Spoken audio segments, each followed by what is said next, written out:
evening, everyone. Welcome to this week's Hangout. Um, I decided to hold a little bit early. I normally do these Hangouts on Wednesdays, but I decided to do them a little bit early this week because with the festivities coming up at the end of the week, I thought it would make more sense to try and move it, excuse me, move it forward a little bit so everyone can come in and hang out. Because as we approach the Christmas, everyone's going to get busy. So if anyone out there want to come in and say hi, please do. This is open, so you can come online, chat with us here on video. Right now we have one person watching, but I'm sure that number will change. Just let me post a link. Excuse me. Just let me post a link to the chat. Let's see who's actually out there. Hey, Jerry. Let me post a link here so you can come in and join the conversation if you wish to.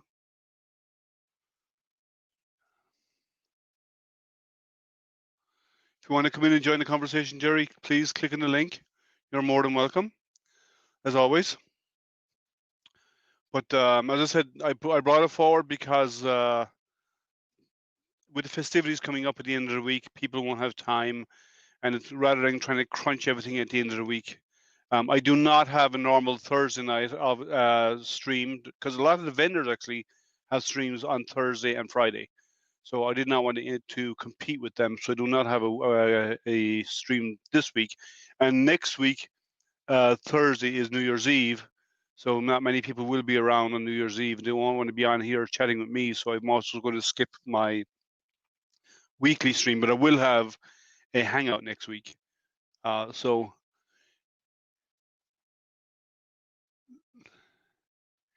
hey, BCK, do you want to come in and join us? The link I posted already. And that's Jerry there from Masterpreneur.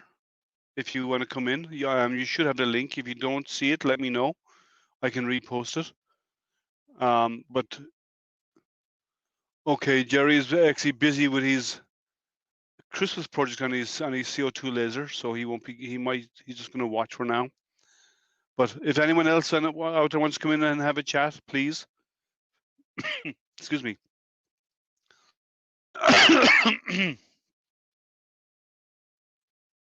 Please come in and join. Someone's busy watching lots of streams right now. Are you going to keep track of 4 streams at the same time?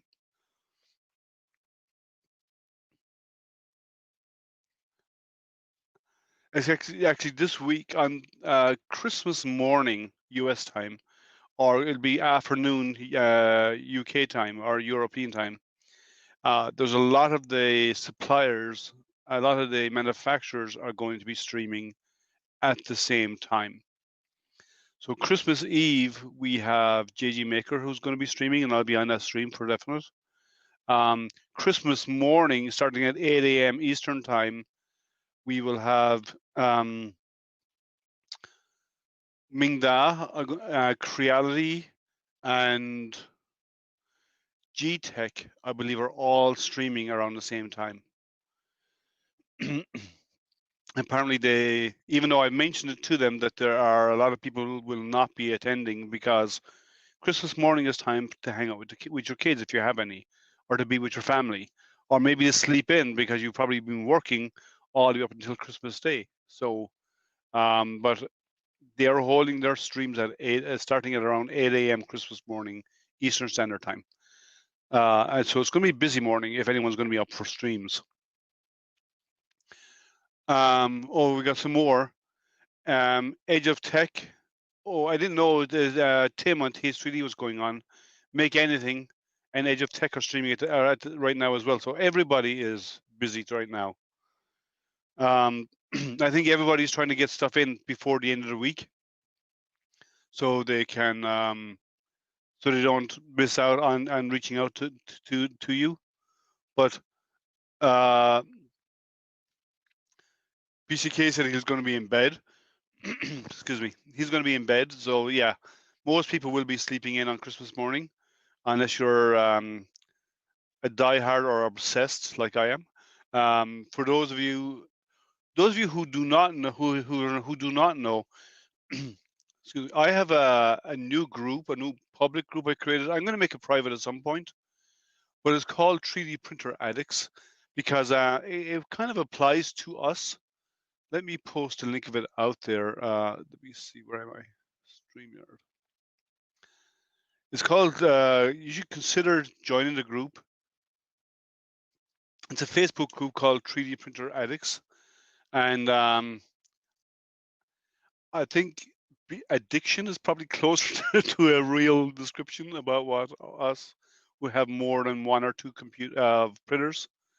I know there's people out there with lots more than I do. There's people out there with less than I do, but I don't know how many Jerry has. Jerry has a long list, I'm sure, about 15 printers, I'm guessing, maybe more. But we have some people in there who have a whole pile of 3D printers, and I think it'll be good for we're not. I call it 3D printer addicts to not only get on, not only because we're all into 3D printing, but we're not there to help you. We're not there to help. Let me rephrase that. We're not there to help you get over your addiction to 3D printing. This group is there to feed that addiction. So let me just put that in there as a banner. I can stick it up at the bottom of the screen.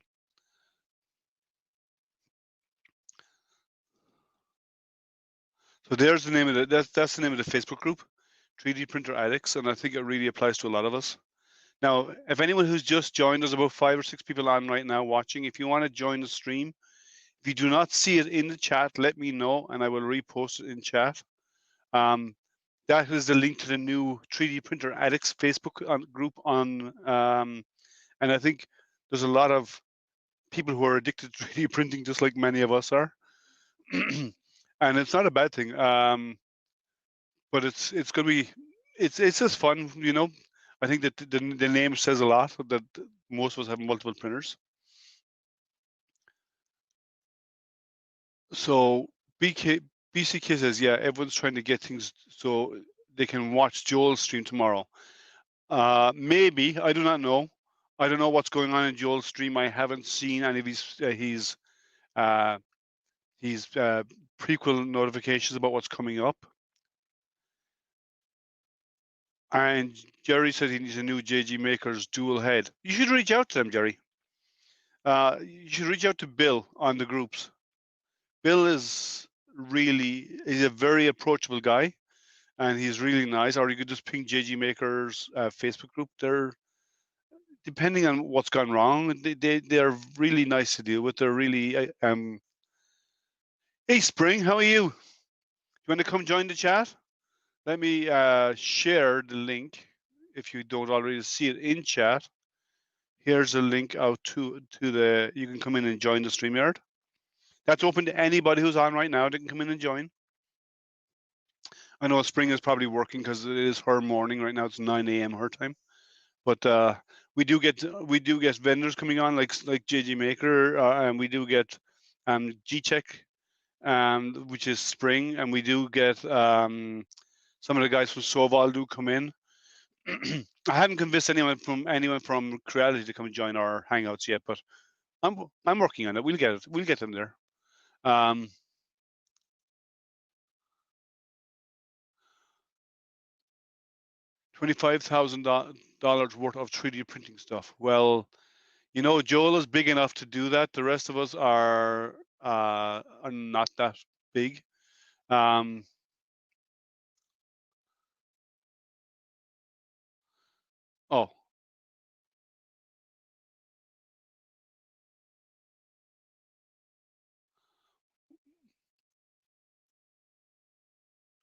What did Jerry say? She missed her interview, so she may jump on for a few minutes. No, well, no, she made. Well, somebody came up with Spring that she couldn't attend our live stream, but Daniel Hubbard, who's on last week with us, he stepped in and he was nice enough to do it. And I've been wanting to get Daniel on anyway for a small while. It's just getting timing. And it just happened that that Daniel and Kieran were available, so they jumped on the stream, and that helped. That was good. I don't mind missing a stream if we don't have one, but it's okay. But it was good. Does anyone want to come in and join the conversation? You have the link. It's in the chat. If you don't have it already, please let me know. but you should have it in the chat. It's kind of hard talking to oneself on the screen, even though I am answering questions, but it's actually nice to have some interaction. So if anyone wants to come and join, please click on the StreamYard link and it will bring you in. But before you do so, if you're on Facebook or YouTube, mute your Facebook or YouTube before you click on the StreamYard link, because once you get into StreamYard, we'll get a lot of feedback. Nobody? Everybody's being shy, or everyone's busy? I'm sure Spring is busy, as I said earlier on. It's her working day right now. Or you're reviewing? Come in and talk about it then. BCK, come in and chat it. Tell us about it. Tell us about how things have gone for you so far. I know you're going to put out an official one anyway, but I've done GTech reviews. I've done some of it for some of their materials. I have a whole line of GTech PLA there. Not that I use a lot of PLA, but I do have some GTech PLA. So come in and join in the conversation. But remember, that link in the bottom here, that is a new Facebook group, 3D Printer Addicts. This is what we all are, let's admit it. We all have a problem, and the problem is 3D printing. First layer is an issue. It's not a problem. Our problem is printing. So, and we all have multiple printers, or a lot of us do.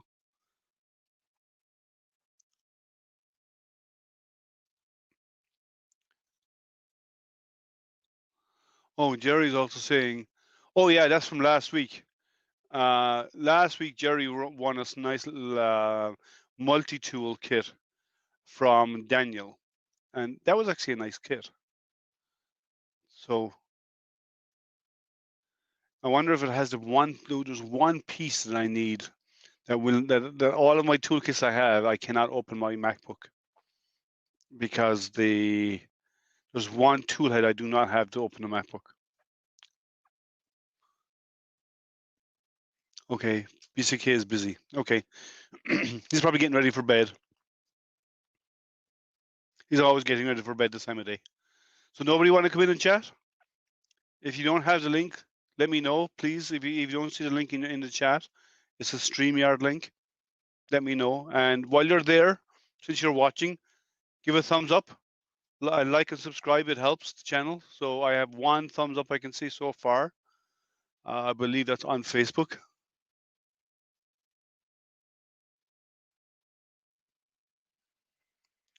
So what does he say? He says GTech does have some good stuff. I did their TPU and PTG so far. Just received Silk PLA. I actually used their shiny. I've used their shiny silver PLA, and I got some really nice prints out of that. And Spring promises to join in the future. Thank you, Spring. Jerry's in a winning streak. So he won a toolkit last week. He won a gift card from Jim's stream. And he's going to change his shirt. So Jerry might come in and join us. I've done the shiny silver PLA, and I get some nice prints out of that. I have some other colors there that I haven't tried yet. I've also done, I did the Hubble in shiny silver, which came out really nice. It's a lower resolution Hubble, which is why you can see all these flat faces along the edge. It wasn't high resolution, but it worked out really well. Actually, I could probably modify it. I would probably have to take it in and smoothen it out a bit. And reprint it to make it look cleaner. But I've used the shiny silver, and the shiny silver is nice. So nobody want to come in and join? 4 of you out there? If you do, the link is in chat. Let me paste it again just to make sure. You have the StreamYard link. I just posted it. Yeah, thank you. It is a nice print. I also did a really nice print of, which I haven't mounted on the base yet, of the Mandalorian, which came out really nice. It came out really clean, and that's with no supports. And I did I've made up a base, but I wanted to do a bit of sanding on the base, so the base is done. But I'm going to spray it black and then inlay this with silver, and then plant him on it. It should look good. And I also have a silver Baby Yoda to go along with him. So the two of them on that base should look nice when I have it done. I don't do a lot of models, but Jerry is my bad influence. Brown silk. I don't have brown silk. I have gold, red, clear, white, green. I have two color greens, silky greens, and then in different color blue as well, and a yellow. That's what I have for PLA. I have some black and white and the basic color. I also have a purple there as well, a nice purple, and some green. But I mostly do, a lot of what I do is in clear PETG, in the 2.5 kilo spools of PETG. I buy it from IC3D, which were on my channel a few weeks ago. Yes, Jerry is a bad influence when it comes to models. Yes, I agree with you. He is, because he's got so many behind him. I had to try one or two. I tried something simple because I normally do mechanical parts, because that's why I use PETG mostly. And it was nice to try something different, and it came out nice. And I probably will do some more over time. Hey, Jerry. How you doing? Now you look decent, huh? Gotta turn that volume down. Yeah, I figured I'm gonna let my beard grow out this time. My wife's like, well, Christmas is almost over. It's too late now. But anyway, I'm gonna let it grow back and get all white like I did last year. Get it prepared for next year. Yeah, I have a Santa hat somewhere. I don't know where it's at, but I think I have one around somewhere. I have a big Guinness hat, which is a big top hat, and it's black, white top, and it looks like a pint of Guinness for St. Patrick's Day. So I'll do yeah. a hat on. I was watching Tim a little bit ago, and he started buffering. He's walking out in his garage, and you were starting, so I watched you. Then I jumped back to him, and then I turned him off. So I'll watch you. But yeah, Joel's gonna have a huge giveaway. There'll probably be, I don't know, 1,500 to 2,000 people watching. But I had one on his stream a long time ago, so it is feasible. So it's definitely worth watching, and you'll probably have to fill out a Google Doc and then be present to win. But hey, you never know. I won something on Jim's stream the other day, $25 gift certificate from somebody. I'm not sure who it was. And I said, that's cool. I did a month ago too. Because for 4 years, I've never won anything on anybody's streams. And all of a sudden, I started getting lucky here and there. And this little toolkit, it's not expensive, but it's really cool. I mean, it's got a lot of tips in it. And it's slightly magnetic. It's not real. It don't have much magnetism to it, but it does enough to hold them in. But you can do that if you get one of those. If you go to Harbor Freight and get one of those rare earth magnets. Yeah. And then over and over. Yeah, rub it. Yeah, you'll increase the magnetism, because all it's doing is realigning the molecules. 2021 Santa Jerry. Yeah, but Jerry don't have money like Moses. I'm on a fixed income, and my income, I make a decent amount of money coming in on my pension, but my house payment and my medical insurance eats up half of it right away. So by the 15th of each month, I'm basically broke, and I have almost nothing in my account. So when I get a freebie or a donation on PayPal or wherever, even if it's $5, I love it because it helps out so much. Yeah, more than you can imagine. Yeah, I'm the same. Like streaming is not free, right? So they cost money to stream. Yeah. I try and do. I do post stuff for asking for donations and stuff, because it helps. Like, a lot of people don't realize that we're not streaming just to Facebook. We're streaming to multiple locations, and you have to use a service for that, and that service is not a free service. So anything that helps pay for that service, that's basically all we're asking for, is to cover those services for the year when we do ask for that. I'm not like asking. We don't ask for people to cover hundreds of dollars. Like some streams do get that amount of money. They really monetize. We don't do it. It's not our living Facebook and live streaming is our living. You know. I'm trying to figure out how to burn a picture to cork, but every time I burn them on cork, it burns too dark. So I've turned my power way down. I can do a logo on cork fine, but a picture is burning it too black. So and then I got a lot of painted tiles. I'm getting ready in a little bit when I get off here. I've got to burn 4 different test tiles with different burn settings. There's a file you can download. Jim had a link on his live stream. I'm going to burn that on the CO2, Yeah. but yeah, I'm learning, a lot of things. Just got to remember and make notes so I don't forget. But I haven't even powered mine up yet. Yeah, I've done most of my upgrades first. I know in like a 3D printer, you should make sure everything works fine. But I just put the board in it, and then I couldn't get it to home the right direction, and it was reversing the image, and I had a couple wires that were backwards. And once I went on, what's the name of the board? The mini gerbil. Yeah, the mini gerbil. Once I went on their site and I seen a wiring schematic, I realized what was wrong, and I had to reverse some plug wires on a couple of plugs that came with the machine, and then it was working fine. Yeah, I haven't even turned on the power of mine yet. Because I'm moving stuff around, so until I have to build out new benches and stuff. I know I have a couple of more printers coming in, so I need to build out more new benches for that kind of stuff. So let's see what's happening in the comments. I'm just going over to check. So you won an extruder last week. Okay. You can be the face and loyal as a backer. Well, yeah, loyal is never on the stream. He's always there. He's often on lots of streams, but he's always in the background. He's a name in the text chat. He never comes online really. I don't think I've ever seen him online. Has anybody?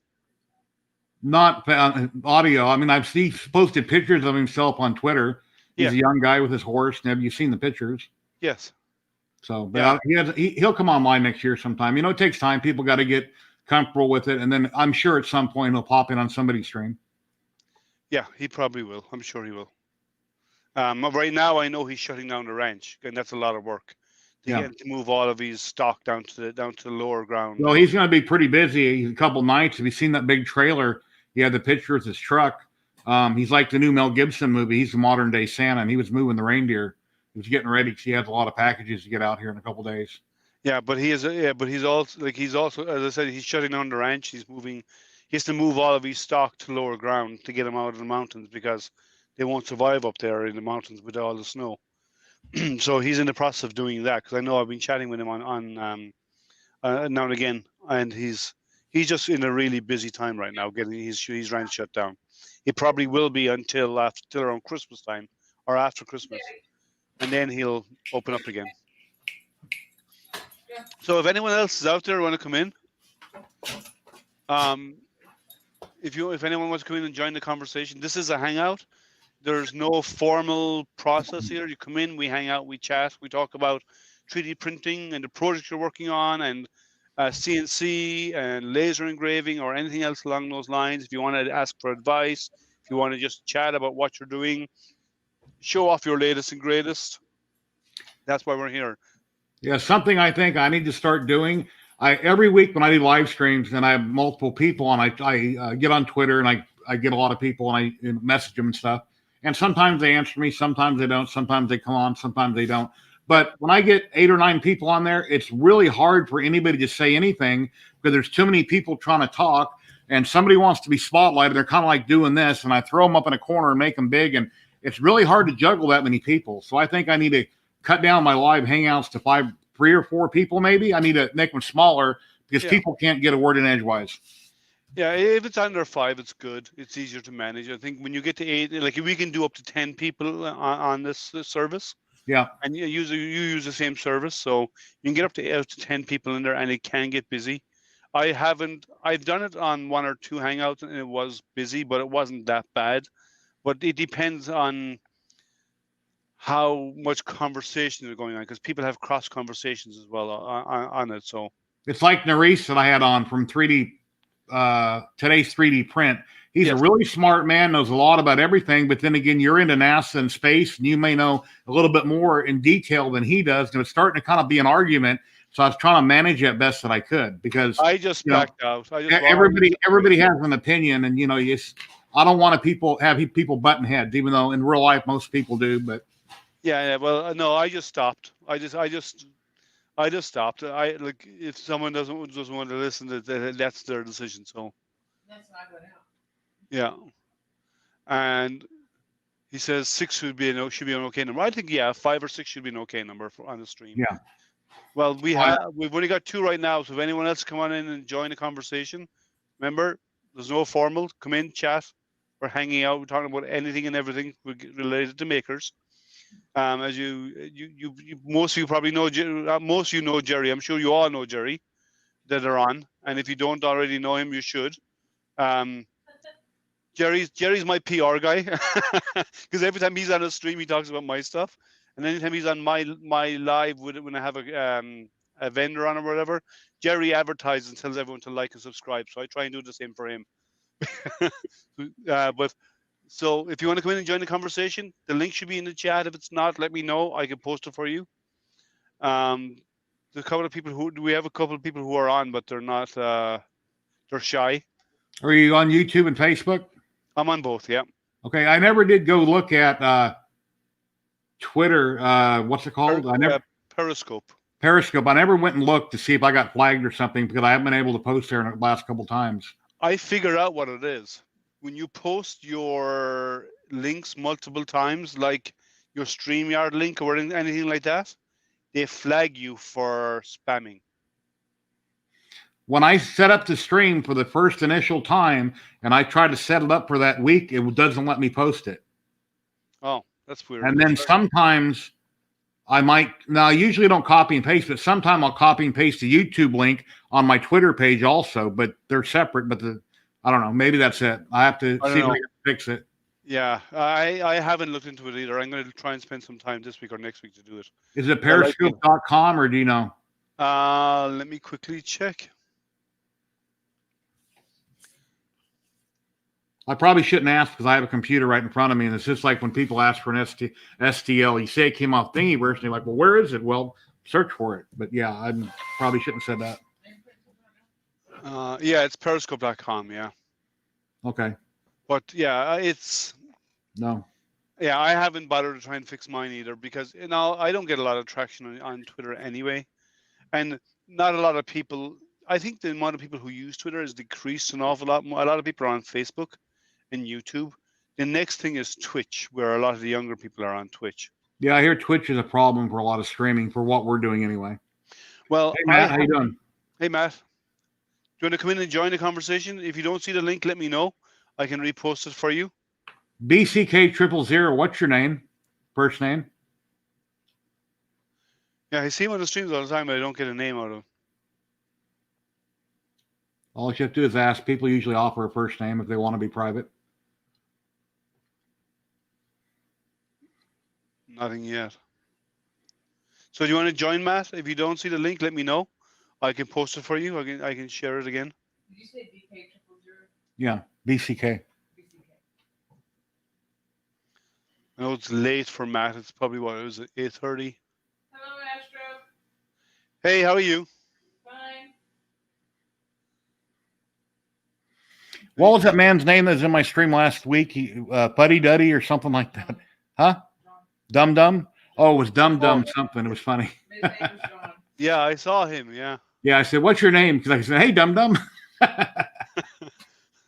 Oh, his name is Brian. Brian. Okay, Brian. Okay. Thanks, Brian. I'll try to remember that. Again, if you want to join, guys, the link I'm posting, the StreamYard link, click on that link. And before you do, mute your Facebook or YouTube, whichever you're watching on, before you click on the link to come join. But yeah, I had to drop out. My son got a delivery. He's been working all summer toward getting a new gaming computer. Cool. And it arrived the weekend. And then when it arrived, obviously with a kid, he wants to sit up now. So I dropped out to help him, and I got stuck doing other stuff with him to get his gains moved over and so on off his old computer. So that's why I had to drop out. I'm sorry about that. How old is he? 14. Okay. Yeah, but I'm with my IT background, I'm the house technical support. Mm-hmm. I'm tech support. I'm IT. Anybody who knows me who have IT problems, they all come to you. They always come to me. Like that. You when you advertise, you know anything about computers, you'll become technical support for your neighborhood. Yeah. Well, try to teach him what you can, because one of these days you're going to forget and you're going to be asking him for help. I'd say by the time he hits his mid-20s, he'll be teaching me because he'll know more about stuff and newer technologies than I will. Yeah. I call up my son all the time and ask him things that I taught him. I got him into it when he was younger, obviously, but yeah. If you want to know about gaming, then you reach out to him because he knows more about gaming. I've never been a gamer. I was more hands-on stuff. I know computers. I know computer hardware. DeWitt. DeWitt Tim, how you doing? Ho ho ho, Santa. Well, snowed in today. Nice. Yeah, I wish we had snow here. That was cool. I gave somebody a love symbol earlier. They showed me a picture of all the snow outside their front door. It's like 3 foot deep. Yeah, that's a lot of snow. We haven't got that much snow this year. We do get times of the year where we do have high snow, but not so far this year. I think the most snow we got this year so far is maybe 2 inches, and it was gone within a day or two. So, but it's coming. January is our coldest months. January and February is our coldest time where we get the most snow. We've had snowstorms here where they drop 2 feet overnight. So You're in Michigan, right? Yeah. So we do have weather like that at times. It's not a regular practice, but it happens at least once a year, if not multiple times. We don't snow shovel anything. If you have to have a snowblower living here. First thing I bought once I moved here, I invested in a snowblower, and it's probably been the best thing I ever bought. You wouldn't know what that is. You need a sand blower in Vegas, all right, Jerry? Just a regular old blower. Yeah, like a leaf blower, yeah. Yeah. Yeah, you probably get lots of sand down there. No. Yeah, everything gets dirty and dusty. No, we go from freezing cold and snow to wet to nice hot summers with lots of greenery, and then we go back into the cold again. Well, I put my first white coat of paint on my Ecto 1. Once it's dry tomorrow, I have to do a lot of sanding and fixing and more paint coats, but at least I got the first coat on it. I've been working on a lot of different projects. You may want to find that you might need to give it an extra, like what type of grit? How did you sand it down? What type of grit paper did you use? I don't remember. Yeah, I got a lot more work to do to it. Yeah, I normally start out with 200 grit. Yeah, I use whatever I have in the garage, sanding blocks. For fine, I use a wet and dry sandpaper, but just whatever I usually have is what I use. Yeah, I use wet and dry over 500 grit. I use all wet and dry over that.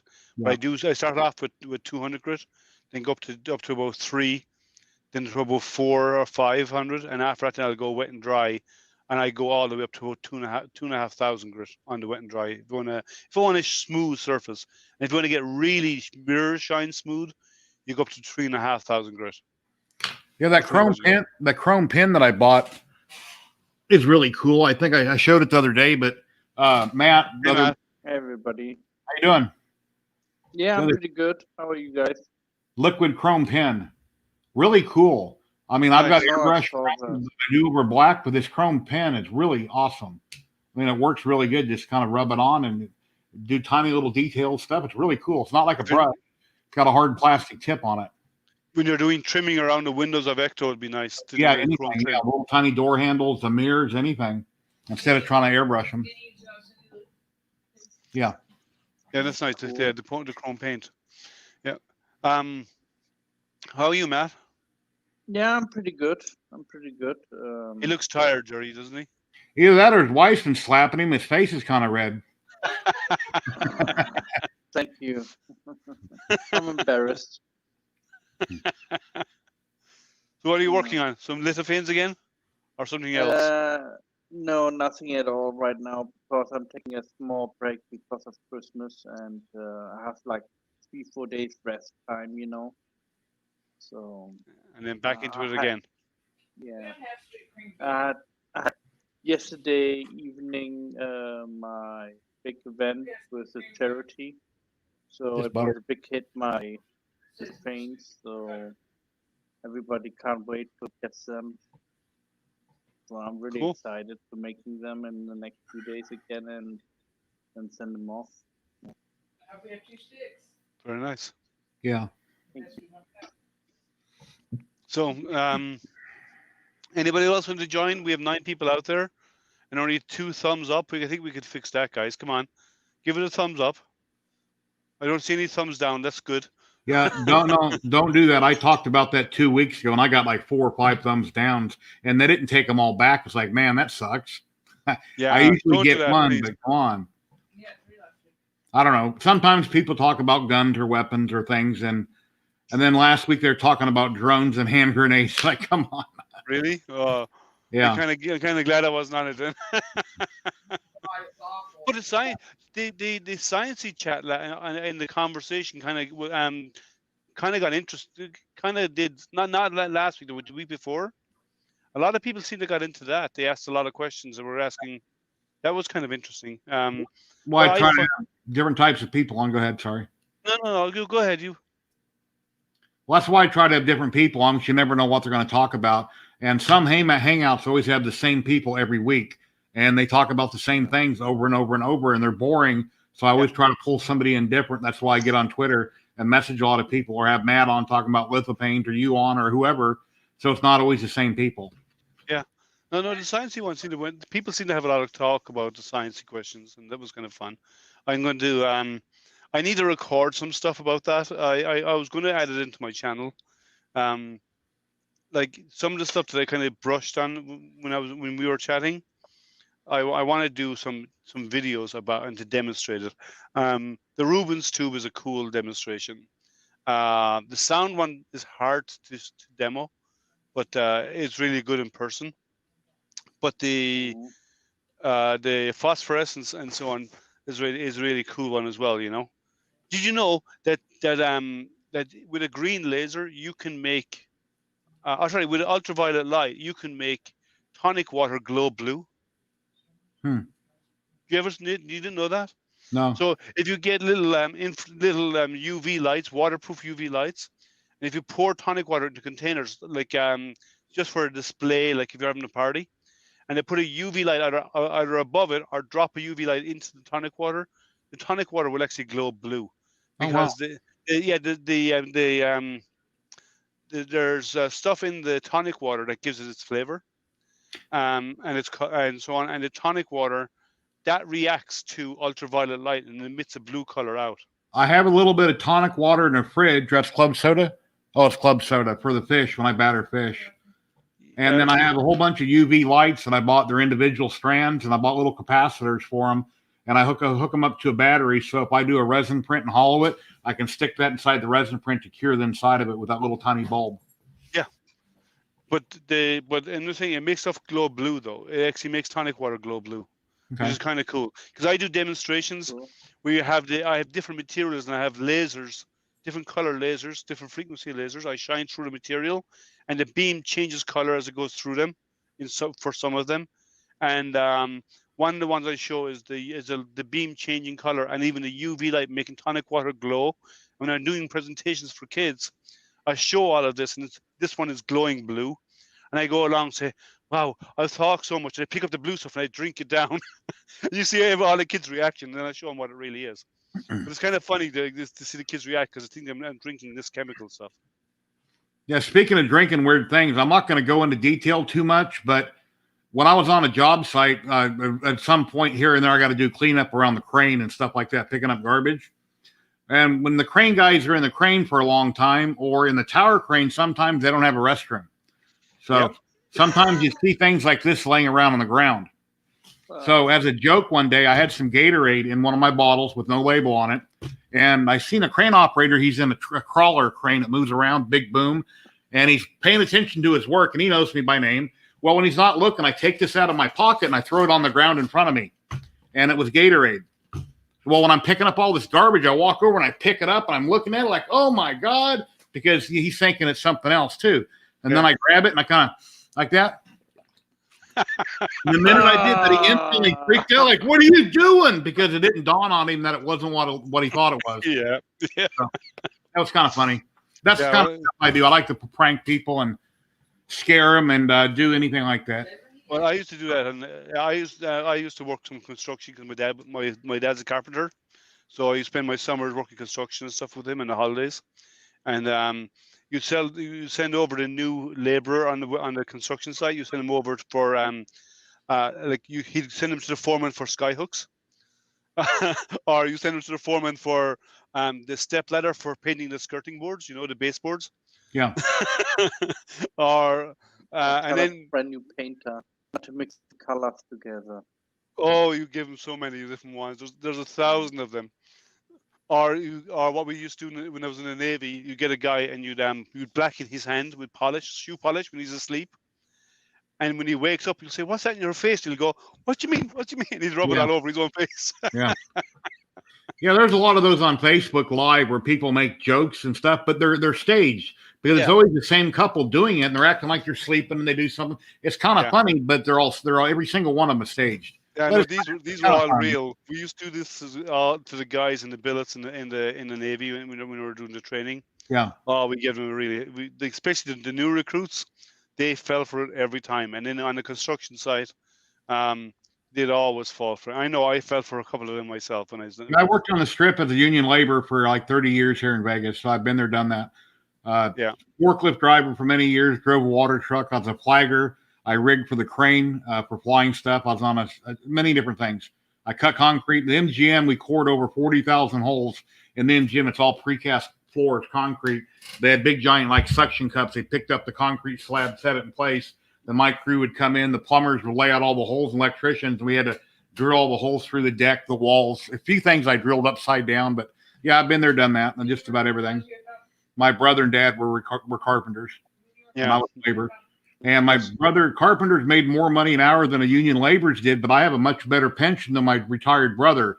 Because the carpenter's like, yeah, we make more an hour than you guys. Well, wait till you retire. We got more money going on our pension than they did. So once you retire, we make more money than they do. So That's what you want. I don't know what you mean though by that about Brian, about to get more people. somebody must If have he's inviting someone in, please do. Someone's stream must be ending.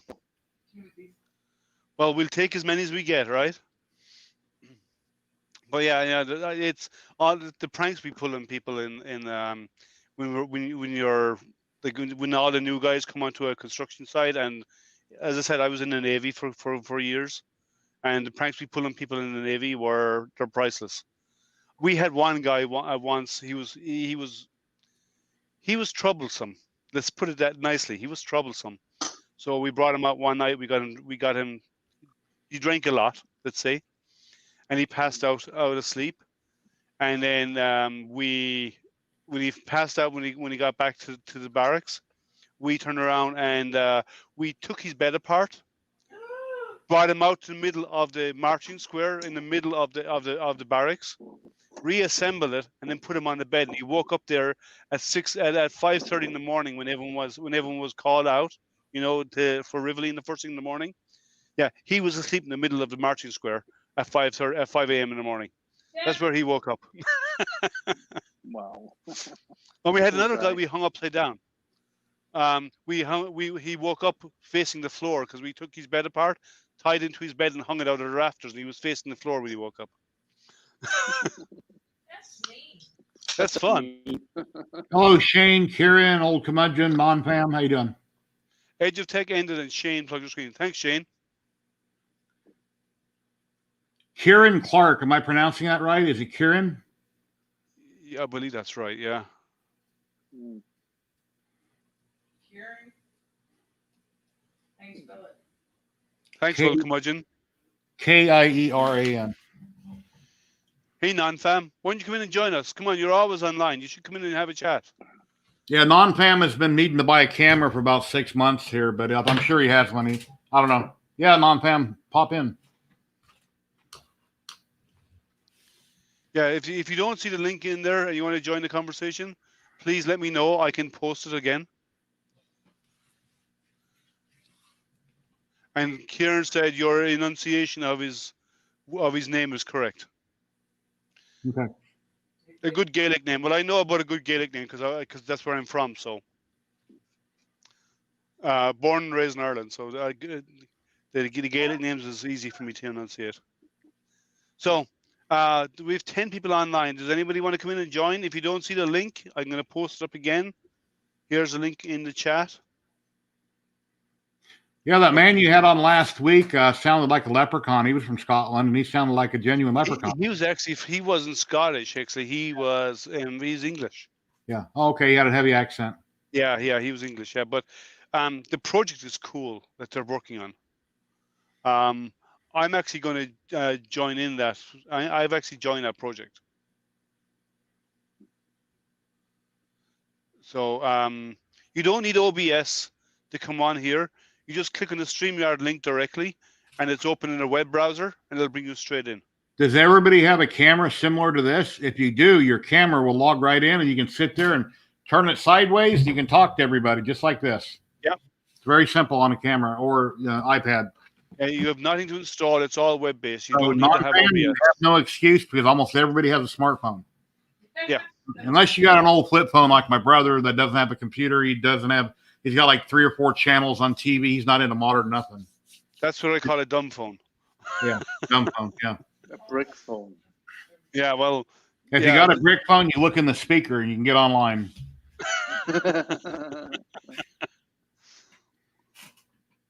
So you don't need your Droid camera to go into OBS. You just click on the link that I posted, and that's it. The last person who joins us is Chicken. So Matt is laying down the challenge. He said it's the only way I can do webcam on the PC though.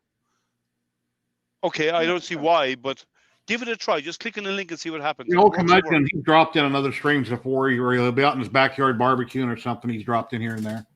Yeah, but yeah, that record attempt, the one from last week, it does sound cool. I've actually joined the project. I'm going to help out. I'm going to try to see what I can do to help out. I have multiple printers. I want to put them to good use. Did you join it as well, Jerry? Are you going to? I have too many I got like 20 little things going on constant. I don't have time. I got too many things going on. But you've joined my other group, haven't you? The Addicts group? Yeah, I joined. Yeah, if you haven't, we have a new group that actually is for all of us, which we call 3D printer addicts, which we all are, let's admit it. The first step to cure is admitting you have a problem. The second step to be enabled is come join our club, because we're not going to cure you in the group. We're actually going to enable you even more to buy more. So, and we don't do advertising in there. We're going to advertise live streams. We can do live streams that we're having. We can ask questions and answers, whatever, as normal groups. I don't want vendors in there advertising products. If there's giveaways, I can advertise a giveaway. I'm fine with that. No, we don't advertise other stuff. We don't advertise products in there. That's not going to happen. Anyone who advertises a product is out. Okay, and so it's for us, the end users. So consider joining if you want to.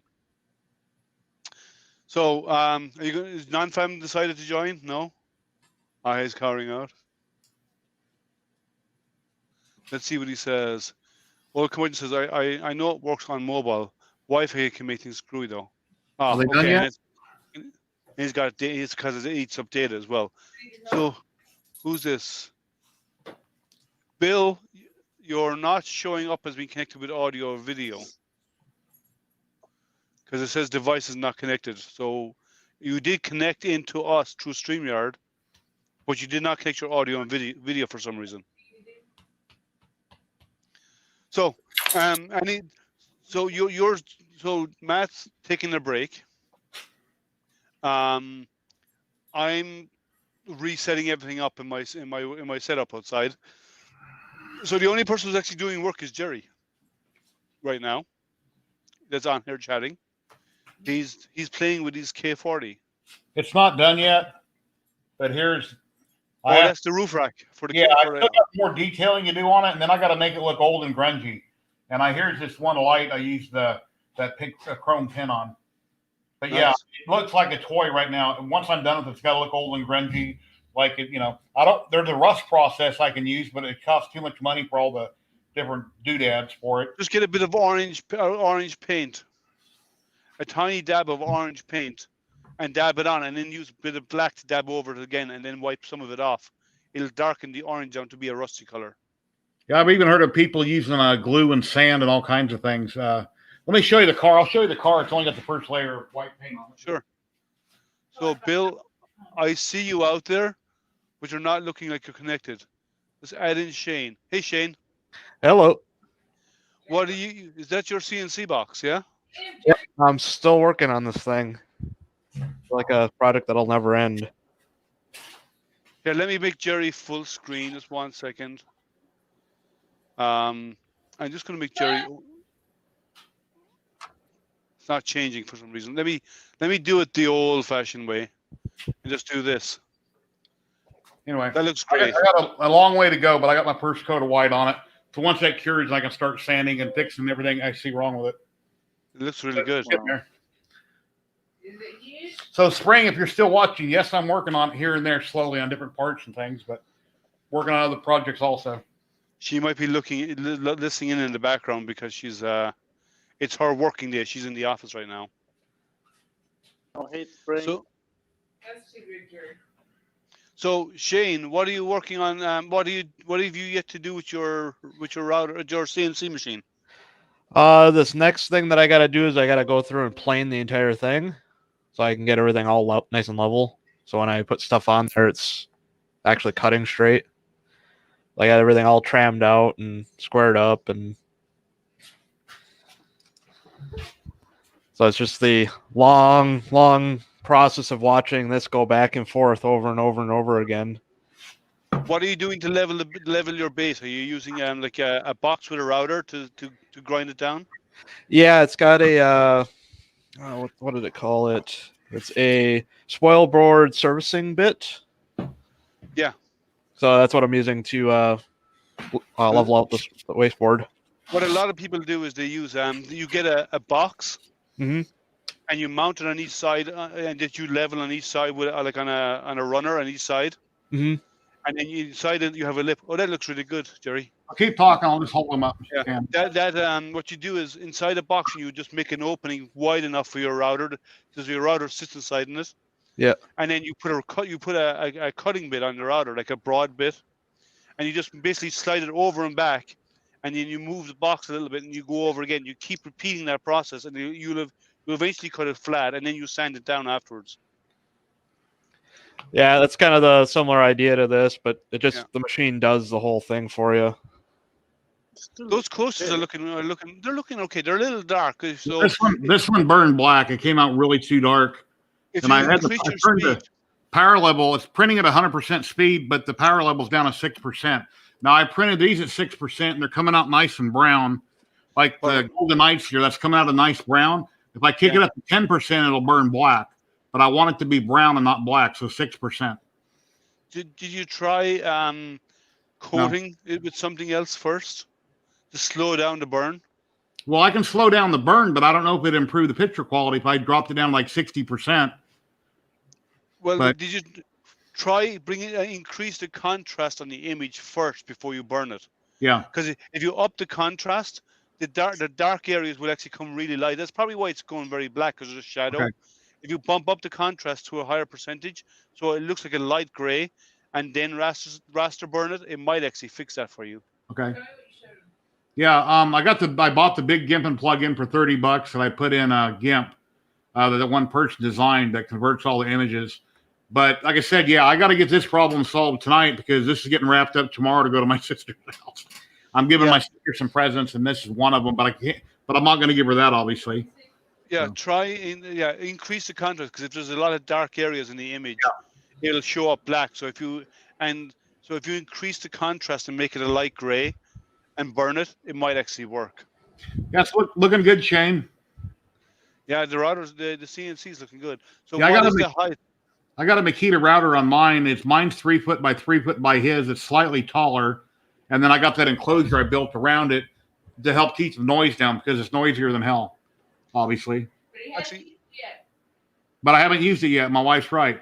Back in May, she went to Florida to go visit her parents, and I was out there every day working on it. Then when she left, I was home alone, so I quit working on it, and I haven't went back to it. But yeah, it's ready to go. I've got a camera mounted in it. I've got everything hooked up. It's August. So. Oh, he wants to do an unboxing. Oh yeah, do a live an unboxing. Tim, your auteur is awesome, and you can do stuff like this. Yeah. Look at that. The auteur being a diode laser, you could do it's actually easier. You can't burn, you can't cut with it really. You can cut very, very thin materials maybe. The diode laser, yeah, it's perfect for great doing for all this stuff engraving. You really can fast cut and your easy. turkey with it on Christmas. Yeah, it's great. The diode laser is great for raster engraving. Old Curmudgeon just done a request on your new group. Yeah, there's no request. It's a public group, so as soon as you join it, you join it. I haven't locked it down yet. I'm leaving it public for a few weeks to try and grow the numbers, and then I will turn it back to being a private group, and people can request after that. But I knew a lot of people were inviting, and like I know Scott Worthington was inviting a lot of people, and a lot of other guys were inviting people in. So I didn't want to have to say yes to 50 people in the space of an hour. So I just let it open, and then in a week or so, I'll be back in a little bit if you're still on. I need to help my wife make some cookies. Well, I got to get a few things ready, but I'm going to pop out for a few, and I'll come back in. Okay. All right, man. All right. Thanks for joining. Bye. Take care, Jerry. So who else is there? Canadian Maker Project. You should come in and join the conversation. Yeah. If you don't see the link, let me know. I can always repost it. Yeah, you should do a live unboxing of that diode. It's kind of cool. You think you can actually cut a turkey in half with your laser on Christmas? Say that again? No. Cut your turkey into half with a laser. Would that be possible? With a diode laser, no way at all. With a CO2 laser, I haven't tried. I have to admit, it's not one of my first things on my to-do list. A 40 watt, a K40 probably not. It might with a lot of passes, and it would smell horribly. With a 60 or 100 watt laser, CO2 probably not in one pass, but probably would, and it'd still stink because you know what meat smells like when you burn meat. Oh yeah, I know. Here comes trouble. Ron is here. Yeah. Oh, hey, I'm Ron. bringing you trouble. How are you, Ron? Not too bad. Haven't been on here in a little while, so if I would jump on and grace you with my presence. Thank you so much. You're always welcome. What are you working on? Not much, really. Just been dealing with Christmas, and we're going back into lockdown. Yay! Oh, we haven't really come out of it. We've permanently been in lockdown. We got a bit of a we can go out, we can do stuff, but like they are restricting how many people can be in places, and you have to wear a mask. You can't go in anywhere without a mask, and it's sensible. They're starting to issue the first vaccines to the emergency workers right now. They started the first injections last weekend. So over the next couple of weeks, that's going to ramp up as long as they see no adverse reaction. So we should be okay. We should be, I'd say, 6 months before the general public will start seeing it on a regular cadence. Yeah, I know out here we're already. I know right now we have been giving them to the healthcare workers, the ones that are on front lines. And I believe it's going into the old age homes where we've had most of the growth of COVID-19 right now. Yeah. And then it's going to go to all frontline workers right after that. Then from frontline workers, then it goes to anyone that's in the high risk group. So that means anybody with diabetes type 1, type 2, which I fit in, anyone with immune disorders, anyone that's over the age of 70, and I forget what the other criteria is. They're all getting vaccinated. So I'll be in the group. I'm in tier 3. And then tier 4 is anyone that has a healthy immune system and wants a shot. Yeah, I think it's going to be frontline workers first, then it'll probably go to the aged, and then after that it'll go down to the high risk and so on. They haven't outlined the process. They are doing testing right now with the frontline workers who have volunteered to be the first people to test. I know there's been some of the local hospitals have got their shots, a handful of the staff, and it's going to get more and more each week. They're going to add more and more people to increase the number of people exposed to it. And it's a two-shot system, so it's not one. You have to get two. Yeah, now they're talking to maybe 3. Well, whatever, it worked. As long as it kills us, as long as it keeps it away from us, we don't care. As long as we can survive. Exactly. Yeah, Same. that's the important We thing. need to get rid of this one. Yeah. So you're not doing anything at all. Well, the only, The only thing person that's doing any work is Shane, and he's working on his router on his CNC machine. And I'm just watching it. Yeah, he's leveling the bed for his CNC. yeah, well, Cutting it yeah. level. Well, is it really leveling or is he really tramming? That's the Well, question. Well, see, that depends on how he orientated his table, his cutting table. If he only he's actually cutting away material, so he's not tramming. He's cutting it to be to follow the movement of the cutting tool. So I don't think maybe you could debate whether that's tramming or not, because tramming is bringing one in line with the other. This is not doing it. This is actually doing elimination to get them in line. Yeah. He's cutting one into the other.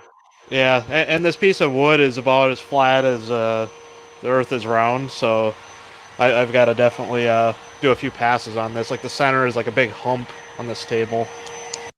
Well, you always get that when you're dealing with either solid wood or like plywood or whatever, and whatever you're ever using as your base.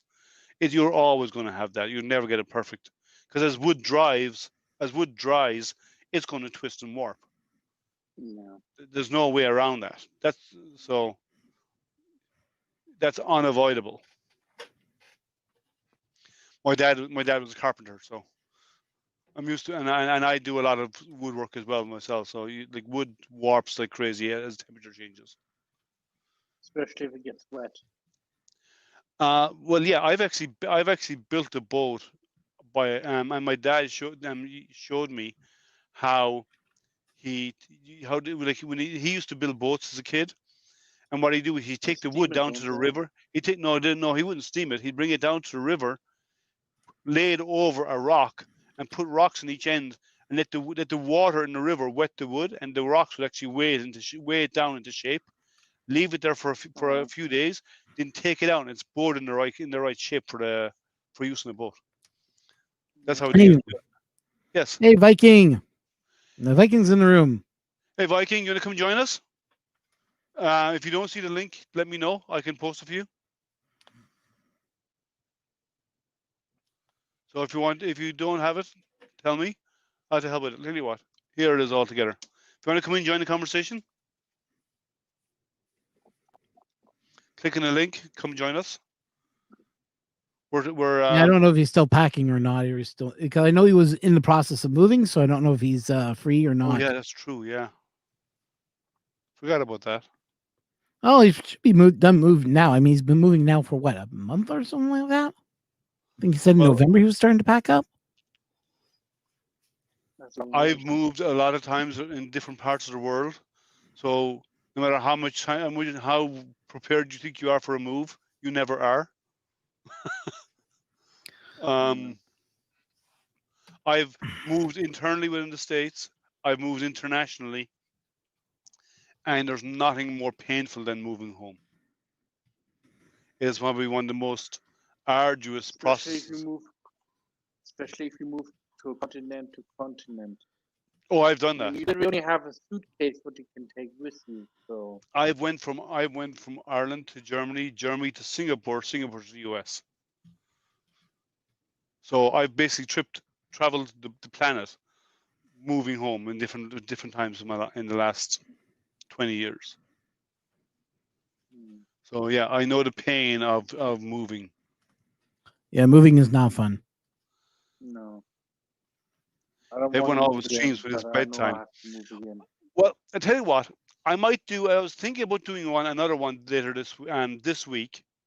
I might do another hangout, because this is, I know for Matt this is hard, because it's what, 2 a.m. in the morning for you now, Matt? Yep. Right? You got a Christmas storm coming. Oh, that's lovely. Yeah, we got a Uh, storm coming on Christmas Eve. It's supposed to drop at least 3 centimeters of snow, so that technically works in our favor for 3 having a white Christmas. centimeters. Yep, 3 centimeters. 3 centimeters. Yep. You mean that's not a storm? That's called. That's not a storm. What are you talking about? 3 centimeters. is a storm. Okay, It's called sleep. we're getting. But what's That's coming like on? that's an excuse. That's what I hear in Yeah. Florida. If they got half an inch of snow, we had a snowstorm because it was a half an inch of snow. You're talking about 3 centimeters is an inch and a half of snow. About that, yeah. I can blow that off with my leaf blower. Come on, man. That's I'll not explain. a storm. So what's happening is there's a nasty little storm that's coming through in our area. It's going to drop about 20 millimeters of rain. Then we're getting 10 millimeters of freezing rain. Then on top of that, we're getting a dusting of snow. Okay. Yeah, sleep. I'm still trying to figure out where the storm is. The You don't storm know is what with a the freezing storm rain. is. You don't know what a storm is. Have you ever been through a freezing rain storm? We get it here all the time. We get them here every winter. Yeah, Yeah, we get it here, so you can't even open the doors, your car door, because the whole thing is frozen solid, and the roads are like a sheet of glass. Yep. We deal with that every year. Yeah. But our storms get a little bit more worse because apparently when we get these freezing rainstorms when they move in, I don't know if you know about the one that happened in Quebec about 10 years ago. The freezing rain was so bad that it actually bent over hydro wire, the things that carry the most voltage. They were broken in half. They were literally tipping on Because of the almost weight to of the the bottom ice. with the weight of the ice. Yeah. And they're saying we're going to get that type of freezing rain for at least 3 hours. They're talking about freezing rain. So we get out 3 hours of freezing rain and it does that. Yeah, it's going to make fun. It's going to be fun on Christmas Eve. Well, you must remember as well, at Christmas you're not going anywhere. You're going to be in the house. So True, but it makes it easier for cooking a bird when you have power. overrated. That's why you deep fry it. Yeah. Gotta- Yeah. Set up a deep fryer in the backyard. That's why you deep fry it outside and you bring it in. We do have a turkey fryer in this house, so I don't actually. I know I cook turkey and stuff. I do the Thanksgiving and Christmas cooking. I do the turkeys and stuff. That's my thing. I've never used a turkey fryer. I always oven bake it because that's the way I was always taught how to use it. Yeah. This year's going to be weird. Even Thanksgiving this year was weird because you couldn't have people coming over. You normally have people who come over. yeah. So it's a bit of a weird year. So hopefully we'll be back to normal next year. But yeah, it's kind of fun. But the a storm is getting an inch and a half. Come on. I'm Well, they're sorry. calling for that for the snow to be that. So technically it qualifies under a white Christmas. So It does if it sticks. Yeah, if it does, if it sticks. yeah, but at the same point, the freezing rain is what got me worried. Yeah, but that'll probably melt off in a day or so. Yeah, but you also got friends and family that do come and visit. That may come and visit, but So we're is your lucky. friend. We're lucky that in this house, basically, my house and my sister's house are connected. So all I have to do is walk out my front door. I'm in my sister's front door. So Oh, that's nice. That's close. yeah, Yeah. No. Cool. My immediate nearest family, besides those who live in my house with me, my nearest family is 5,000 miles away. Oof. I'm the only one in the States, so all my family are in Ireland. Okay. Yeah, so they're across the pond. So it's but even then, my wife has some family here, but because of COVID, we can't do any of that this year. It's going to be a weird year. Yeah, I mean, not seeing friends or family or anything like that during this year is going to be interesting. No, next year will be fun though. Next year will be a big party, I think, because people will be getting back together again. Well, let's face it. I mean, when COVID hit, and this is the truth, when it hit us, It was my mom's birthday, my sister's birthday, her husband's birthday, one of my niece's birthdays. Now it looks like my birthday might be under COVID this year. My other niece's birthday will be under COVID this year. So yeah, these birthdays are going to add up. We're You just better gonna have be one massive saving. party. You better be saving because you have a lot of backlog of presents to buy. No, I've been Well, I good thought on the it's a way presents to get out of factor. it. You know. Just getting out of this, so then I can start working again, which would be like kind of nice to have a job again. Yeah. Oh, The- you're not working because of COVID? Bingo. I'm considered Oh. one of the high risk people. But on top of it, the job I had before COVID hit was working with a third party realtors that were coming over to the States to do sales, and I was doing their designs, and that fell through because of COVID-19. Then during COVID-19, I wasn't able to find work. I've just recently found some new work. And what happens? We go in lockdown again. So I'm out of work again. Ugh. All this stuff going on. It's like, same stuff, different year. Yeah, it's just been the onslaught of like I finally find work and I get the phone call. And it's like, yeah, well, that job we had open for you, we're not going to be open Boxing Day, so we can't use you. It's like, Yeah. fine, great, yay, frah. Oh, Curmudgeon, I just approved your membership. Who's furball? Who's got a cat? It's, That was me. You got cats? Yeah, I got a cat. I had to kick him out because I'm going to be making wood chips here. So. I think you have to show cat before you kick him out. Well, I already kicked the cat out. No, it's okay. It's okay. I'm not a fan of cats anyway. He's gone. He said, "Screw you." I'm a dog fan. I'm allergic to cats. I don't like cats. Dogs rule, cats rule. Yeah, my sister used to have cats, and they'd come to her on command. She'd train them like dogs. She'd give them commands, and they'd do whatever she said, which is kind of weird. I've never seen cats are normally independent animals, but Yeah. her cats would do whatever she said. And we when we were growing up, we had a Yorkshire Terrier, a small dog, and I was always convinced he thought he was part cat, because the reason why is in our back of our house we had a big extension in the back of our home. And that we use as our dining area, and the cats used to go up on the roof of that by walking along the fence along the side of the house and jump up on the roof. And one day we found the Yorkshire Terrier was up on the roof with the cats. So he managed to find his way up onto the wall and follow the cat. So I think he was part cat.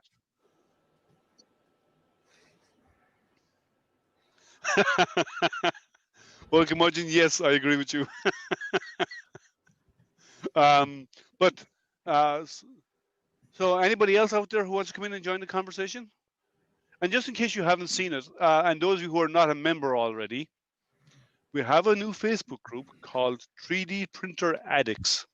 If you want to come join, please click on the link and come go to this group.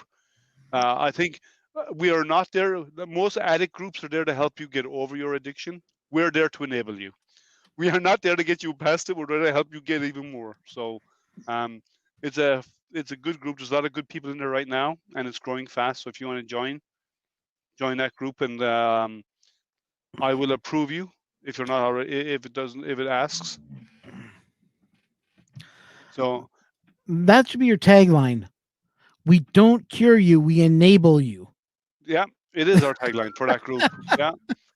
We make your problem worse. I think I came up with the steps. So You're working on the steps? yeah. All I'm of them? working All on the 12 steps, yeah. Step, buy your first yeah. printer. Step 2, buy your second printer. Step 3, buy your third printer. Step 4, buy your fourth printer. Step No, 5, buy your step fifth 4. printer.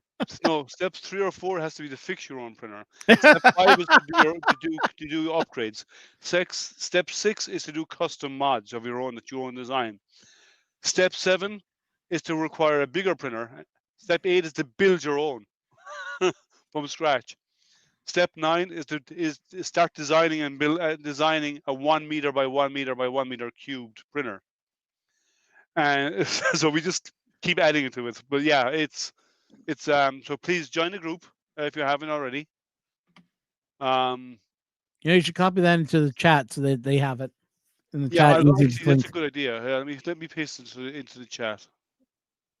That will have to take over the world with your printer.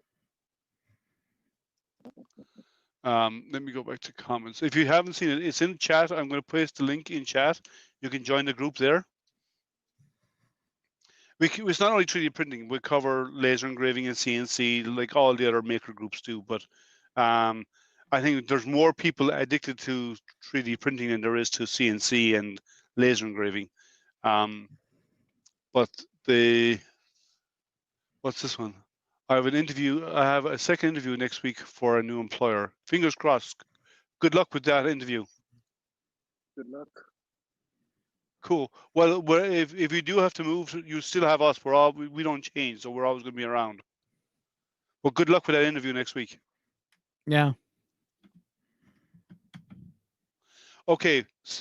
If you want to do CNC, if you want to do laser engraving,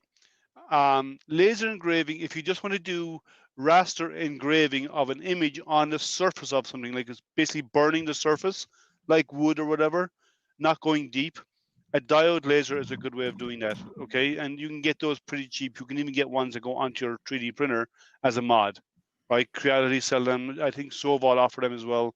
But you can also go to a dedicated one like an R-Tour, which is dedicated diode lasers. If you want to go to cutting stuff like acrylics and so on, you can get a K40, which is a 40-watt CO2 laser, for not too expensive. And if you're in the States, there's a company in the States called OM Tech. They're out of California, and they do offer K40s, but they offer the K40 with warranty. So you get a 2-year warranty on the K40, but you get a 1 year on the laser tube and other consumables like that. So they're worthwhile to get, and you'll get one for about $350, $400. Now, if you want to cut heavier, and they'd cut through 3 or 4 millimeters material, like wood, without any issue.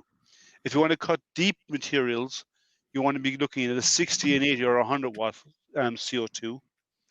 And if you want to do anything on metals, you need to have a fiber laser. There's no other way, and you're talking about tens of thousands of dollars for those. So you need to figure out which one you want to attach. Sorry? If you want them for a the Death Star, yeah, well, yeah, that's a fair bit amount of money. That's when you reposting. I'm on 8.5 then. I've designed my own 600 by 600 by 600. Yeah, a Core XY Maker Viking. Yes, you are addicted. You should join the group. I think you are already in the group, but if you're not, you should join. Because yes, you are an addict, and you fit in really well with the rest of us. She's such a chill most days. I think we lost what you're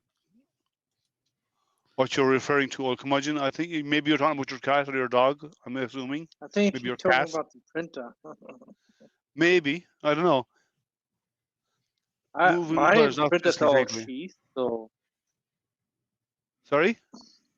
My printers all have names. Yeah, he's given all of his printers names. Name your printers. Come on, name them all. Sonia, Basti, Ina, and what was the other one? Just give her the name.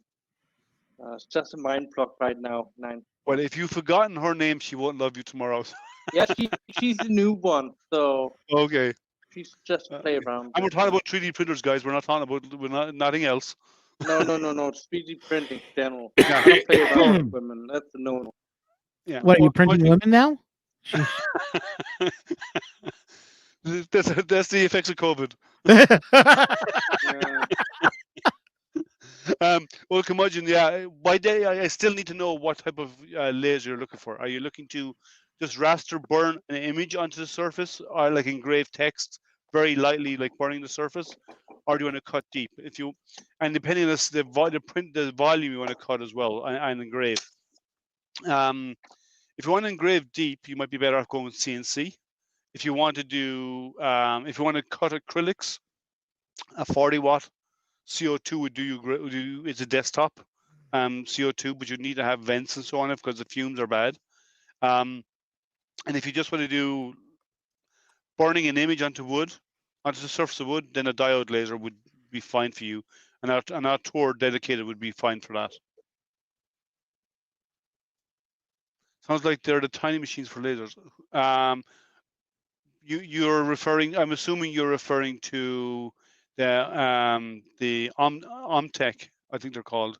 I have to look up their names in a while, but I think it's Omnitech in California. They kind of are. Yeah, they buy them. They buy them in from China. They do QA checks on them, and then they resell them here, and they give you warranty. Shane, there's a non-fan said you need better dust management, or we're going to lose you. Yeah.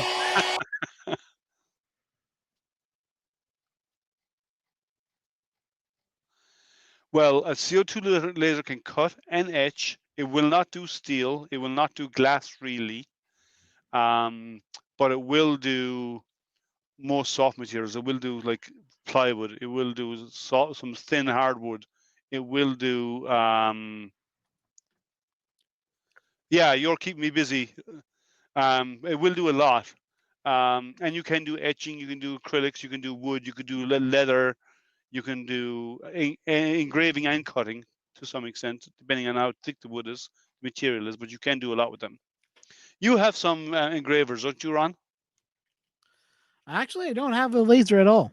Oh, I thought you had. No, tile. unfortunately, I don't own a laser. My friend owns has a laser cutter in his place. He owns one of the high end industrial hobbyist style. Or one of the larger CO2s, probably then. I guess, yeah. It's all enclosure, vacuum, the whole 9 yards. I was trying to look it up to see which one he has, but his will do everything with no Yeah. problem. Yeah, Jerry's right about the K40 etching glass in the mirror. And what a K40 does is it basically splinters the bare tip of the surface, right? And if it's a thicker glass, it's great. For really thin glass, you want to be super careful. And for a mirror, most people want to do a mirror in reverse, so a light behind shines through or something. And what you do is you put the mirror in upside down, so the silver part of the mirror or the gray part of the back of the mirror is facing upwards, and you invert your image, and then you then in the software, and then you etch that on the back. And what it does is it burns off the back of the material. You can do it directly on the glass, but it's not as good as a higher watt. Like if you really want to etch glass, you want to go up to 60 or 80 watt CO2. You can do a little bit with a K40, but you can kind of etch stuff with an additive chemical. You can engrave stuff into a metal, but it doesn't really engrave. It kind of scars the metal. What it does. But to go into metals, you need to have a fiber. A 60 watt would be good. It's a big laser. But a K40 is a good one as well. It's a great starting machine. It's not a huge print volume or engraving volume, but it's good enough to get you started. And if you want to upgrade later on, then you can always do that and sell it on. The K40s Ron, were I've originally. seen- Go on. Sorry. I've No. seen Ron have an old Xbox, an old original one, and a 360 Halo Yep, on the shelf behind you. That's you're cool talking about game, that one right Halo. there, right? Yeah, I modify all my original Xbox now, and they all run different mods, etc. But I do wonder if my Xbox can run a printer. I don't think your Xbox could run a printer, unfortunately. Why would you use an Xbox or a printer when you can just do a Raspberry Pi for $35? Well, I get an Xbox for like 10 quid or for free. So You'd have to reinstall everything. An Xbox is basically a Windows machine. yeah. It's basically a mean, Windows machine with a my high-end old graphics card. My Xbox was running, the original Xbox was running Windows 98. Yeah, I can do that. So you could if you could reinstall an Xbox with a different OS, yes, you could. But the amount of power they use because of the graphics accelerator that's built into them, it's like the GPU on those eats power. and the amount of power it take to run that would be high. Now you could run multiple printers off it, yes, with Octoprint installed, or you could like there's various other ways. There's others like there's AstroPrint would actually work as another software. AstroPrint. Not me. I'm AstroPrinter. They're AstroPrint, which is basically 3D printing, but it's cloud-based. So there are solutions out there, but I wouldn't bother. I just go with a Pi and just do it that way, and then have one Pi, or maybe even the Xbox. You did reinstall it as Take a your. Dreamcast. I would install Octofarm on it to manage them. Hey, it could Or be. That's what I'm thinking about slowly to upgrade my printers. I got more. to- I got more printers than you, and I just use Yeah. Octopi in them all. Can modify also I this. stripped it out. Nice work. Shane, now you need to do one of these. Strip out one of these good old Take a Dreamcast and Dreamcast. turn it to a PC.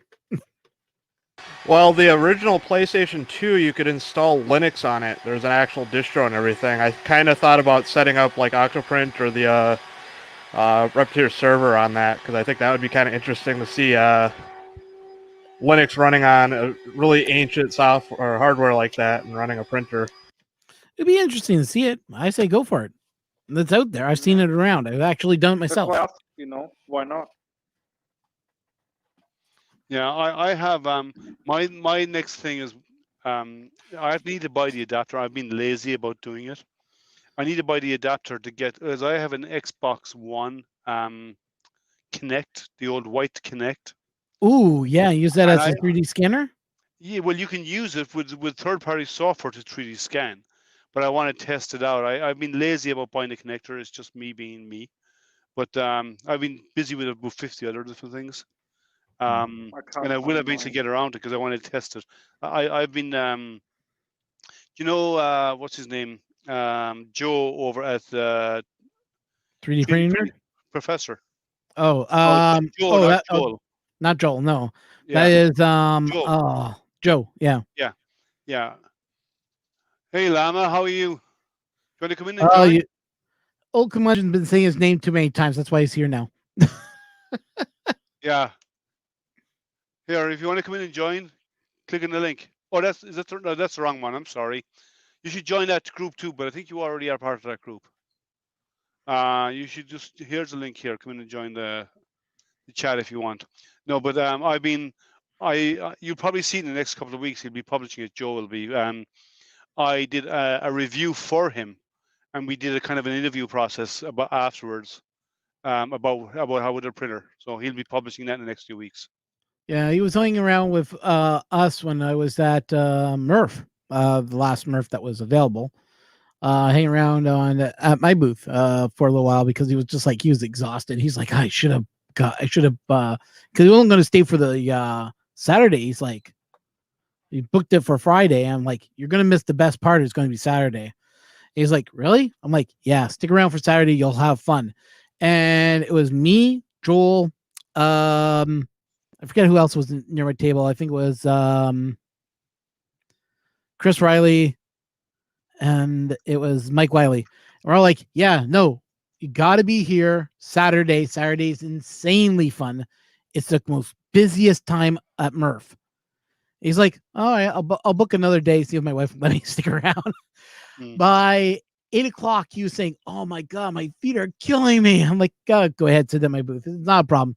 He's like, really? I'm like, yeah, it doesn't matter. I've got to go out and I got to use the washroom anyways and do a couple other things. So as I'm running around, come back, he's like, I can't believe how busy this place is. I'm like, yeah, that's Saturday. This is Saturday in a nutshell. This is when all the fun happens. And then he experienced all the drinking. He said he had a little too much that night. Hopefully, we'll get back to those type of programs again now later this year. I don't think we're going to do it this year. I think it's going to be another year ahead. Probably 2022 is when we're going to be Murph and Murph. It's going to happen. I think stuff will probably happen later on in the year. I think some might actually happen in the latter half of the year. It's hard to say because it matters on borders. It matters on travel restrictions. What travel restrictions are going to be in the U.S. and Canada? I think but I think in 6 months that will probably be backed off anyway a lot. Trust me, BK. It's BCK is a blast. Murph is so much fun. I was joking around with, I think it's Tinkers and a couple other guys that are all amateur radios. I was saying, hey, man, I should bring a trailer and just load up my ICOM 7300 and we'll just have some fun. All of a sudden, Tinkers was like, if there's ham what? operators there, if there's ham operators there, you should try and get one of the guys to come along that can actually link up with the ISS and talk to the guys as they fly over. Oh, you mean like I do right now? No, you don't have that. You need a directional mic for the ISS. You can listen to them, but you can't do a two-way chat unless you have a directional mic. Actually, I have the directional antenna in the back. Oh, I you just do? don't have- Good. Yeah, I built it myself. Okay. 2 Hey, meter Lama. Yagi directional. How are you, Lama? Just peachy. How are you? Cold Lama. You've changed your name to Cold Lama now. Okay. I'm cold. It is cold. I should probably put a sweatshirt or something on, but That would be kind of wise, maybe. I mean, it's not that bad in here. It's 69. It's just, But it's 37 out, which is actually kind of warm. yeah, we're Yeah, about it's the warm same here too. Yeah, Yeah, we're about the same here. I think I'm saying a little warmer We than you got a guys are. frickin' breeze, which this house is old and isn't the highest quality insulation / weather sealing. So the wind kind of whips through it. I have See. been replacing windows over the years. Yeah, They still aren't perfect. I need to do mine as well in the next couple of years. I need to replace mine, but yeah, I'm not. I never. I've gone to a lot of astronomy events. I've never been to any of the maker events. I just haven't at the time. But I do a lot of the big astronomy events. We have a couple coming up here in the States now in a few years. Some more solar eclipses coming up, so that should be fun. Did anyone see the solar eclipse the last time it was here? No. Yeah, Shane said yes. When we had the last solar eclipse, it was partial eclipse in my neck of the woods. So we had about half of it. Oh, okay. You were way off. Wasn't full. No, actually, sorry, my mistake. It was a partial eclipse. Basically, we had about 75% of the moon covering the sun. The next one that's supposed to happen in 2024 is supposed to be a full eclipse. Well, no, there's two coming up. Oh, the two that are coming up. There's they're there's not near me. 2020. There's 2023, which is a annular eclipse, which is what the Ring of Fire is. Whereas you see the moon is so far away, it doesn't fully cover the sun, so you can see the outer rim of the sun around the moon. So that's called a Ring of Fire because that's what you see. You see a black disk, the flame, the sun around it. Yeah, you can see the corona flares coming off of it. Yeah, you see more than that. You actually see parts of the sun, and then so that's called a Ring of Fire. And then that's 2023, and then in April 8th of 2024, there's another total coming through the U.S. That's going to come up from Mexico through Texas on up, and again, it's going to be just south of Michigan. Going to go out over some of the Great Lakes. Yep. It's going to cross over Hamilton, which is only like an hour away from my place. 30-minute drive from my place. So I know exactly where everyone's meeting, and I'm going to go over there and check it out there. Oh, talking about the conjunction. Someone was talking about the conjunction there. Did anyone see that? Unfortunately, my neck of the woods was too cloudy, so I couldn't see it at all. Well, let me see if I can help you then. I saw it on YouTube from another friend that actually had a nice clear view of it. But he lives out in I think it was in Vancouver, I think he said it was. And that was kind of neat to see it there. Change it to later.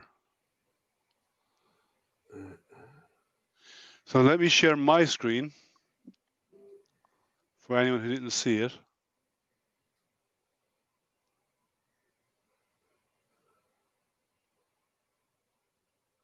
You see that? There's Jupiter and some of its moons. Yep. And here's Saturn with some of its moons also. Nice, and that's your Yeah. shot that you were able That's to a take. single image. Sweet. It's so That's a freaking awesome. That's the closest they've been for 800 years. So you can see the Kind of bands. magnitude of putting on each other. Well, they like Or overlapped magnification? yesterday, didn't they? It's not very highly magnification. It's only about 200 times magnification. But it was done by video.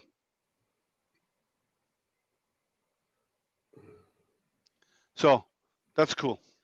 Good Oh, we stuff. need to get what's his face in here then. Let's show off his pictures too. Who? Your buddy? Emerald Sky Media. Okay. Graham, I think his name is. I'll see if he. I'll bug him. Tell him to get in here. You know, it'll drop. Who the hell's up that in the right corner? Yep. It was really cool to watch. Is that Shane? Where? Oh, The Shane right is actually working on his CNC. CNC. He's trying to level the build Yeah. platform. Okay, it is Shane. Can't tell who it is with a mask and everything and the little Christmas sweater. I don't see Shane wearing Christmas sweaters too often. Was in the bar Still drinking. can't see it because it blacked out. The white balanced on the table, and you became a black creature from the Black Lagoon. He's covered in dust, and he's wearing. Oh, I see it. He's wearing his Christmas shirt. I want to see Mork and Mindy. It's yeah, I know who it is. Not that I ever watched that show. One of these days, I might actually watch that. You never watched Mark and Mindy? No, I watched Mork and Mindy at that thing. What the hell is it? The one he's wearing. Oh, that Mork was- and Mindy. God, Rick I and grew up Morty. on Mork and Mindy. Yeah, that was old curmudgeon. That was taken through a telescope with a DSLR camera on the back. That's the way to do it. Oh, you're making me yawn. And I'll get another total eclipse in a few. Yes, you will. Carbondale is actually going to have the 2024 one as well. It's on April the 8th. It's going to be happening in 2024. Yes, correct. Old curmudgeon. Hey Daniel, how are you? Do you want to come in and join the conversation? The link is in chat. If you don't find it, let me know and I can repost it for you. You know, I think after Shane finishes with vacuuming all this every 10 seconds, I think he's gonna have to build himself a little rack thing so it can actually suck up all the dust. Well, he could 3D print a single part that would cover the whole width of that. Exactly. That's what I'm saying. That's what he's gonna do next. Or no, what you do? No, what you need to do is change the bed to be a metal grill, so the dust falls through it and have the vacuum underneath it. So you just brush it with a brush off to the side, and it gets sucked down into the chamber underneath. Yeah, I see where you're coming from. Then yeah, that'll work too. That's what the old CNC machines used to do. Yeah. Back when I was doing signs and stuff, they had a vacuum bed instead of like sticking it down to like with blue tape and stuff they do now, or Yeah. using a Blue Yeah, tape, Mama. There's your blue tape. They used to have vacuum beds, and you'd put the board on there, and it would vacuum it down real tight, and then it would cut it. But it would also vacuum all the dust out at the same time. Old curmudgeon, a cell phone cannot do it because planets are too bright. Yeah. You cannot use a cell phone. The chip on a cell phone, the newer ones may because they do have an astrophotography feature built into them. The older ones, especially the older ones, like I have an S8. You can't do planets on an S8. Samsung S8. The newer phones might. I've never tried them, but you cannot do it. But a DSLR, we with an adapter, you can get an adapter called a T-ring adapter on a DSLR that goes in where your lens attaches, and then that actually slides into the eyepiece, and that's how you do it.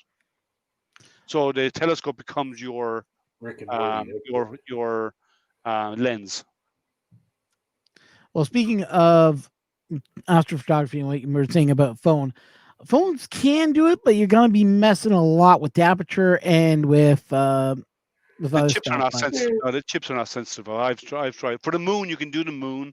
Yeah. Most other stuff you won't. You will really struggle. You might get star fields, but you definitely will not get planets. They're too bright for it. Well, I was about to say, but in this case, the phone would not work in this case. But for moons, yeah. But in reality, you want a good DSLR camera to do it. Yeah, a DSLR, and ideally a modified DSLR is better. So you actually take away the there's a filter over a normal camera. A normal camera decreases the chip on a DSLR is super sensitive, and a normal camera has a filter over that actually filters out most of the red colors and a lot of other colors to bring them down to equal what the human eye sees. And you need to remove that for astrophotography. So there is ways. It's called modding the camera, and you can mod a camera to take that away.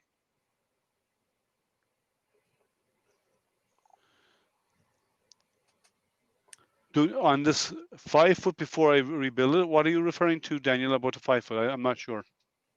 FT5 Yes, printer. Oh, sorry, your FT5. Sorry, your FT5 printer. Sorry. Oh yeah, because you're revamping that. Yeah.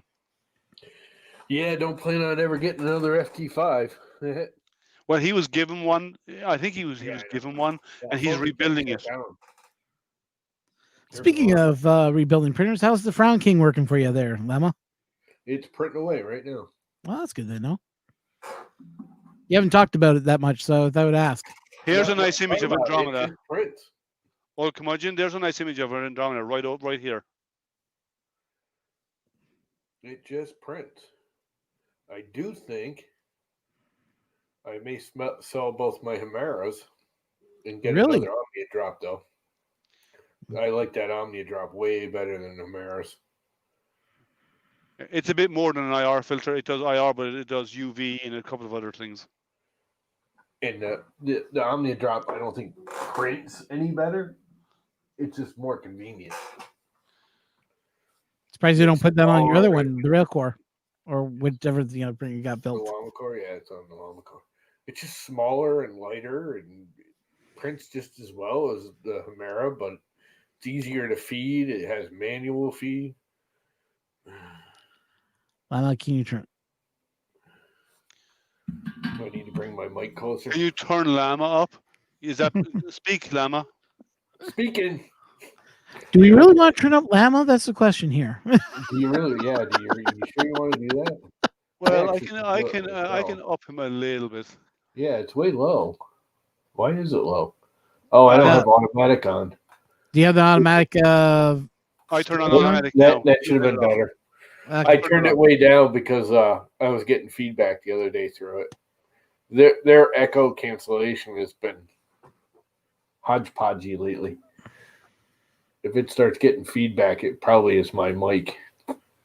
Yeah. Old curmudgeon, regarding your drive, if you're getting streaks, two things causing your streaks is your rotation rate is either too fast or too slow, or you're not polar aligned. They're the two reasons why you'll get streaks.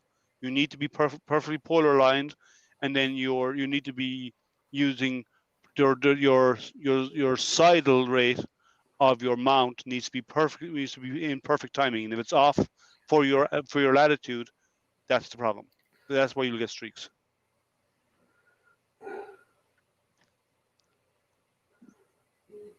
Sorry, we're jumping between 3D printing and we're still stuck on some astronomy stuff in the background. Yeah, I've done mounts before. So have you seen the 3D printed freaking telescope? I have. That thing actually looks pretty nice. I mean, I was considering actually trying. I know he uses metal rods, not printed rods, because it's a Dobsonian, right? It's a Newtonian. Yeah, it's like the big canister looking one. Yeah, it's a Newtonian. It's not a big long tube. It's a big round like garbage can with a round bottom on it. Yeah, well, yeah, and what it is, that's called a truss style scope, is what it is. But it's Newtonian style using mirrors. It uses mirrors. It's a Newtonian style telescope. Right. Yeah. And I know I've considered it because the reflector style telescope. I have some reflector telescopes and they're nice and they're really good. I have a really big one. If anyone knows me from Facebook, myself, and my own name on Facebook. My image is me with a big 20-inch telescope that I have, Newtonian.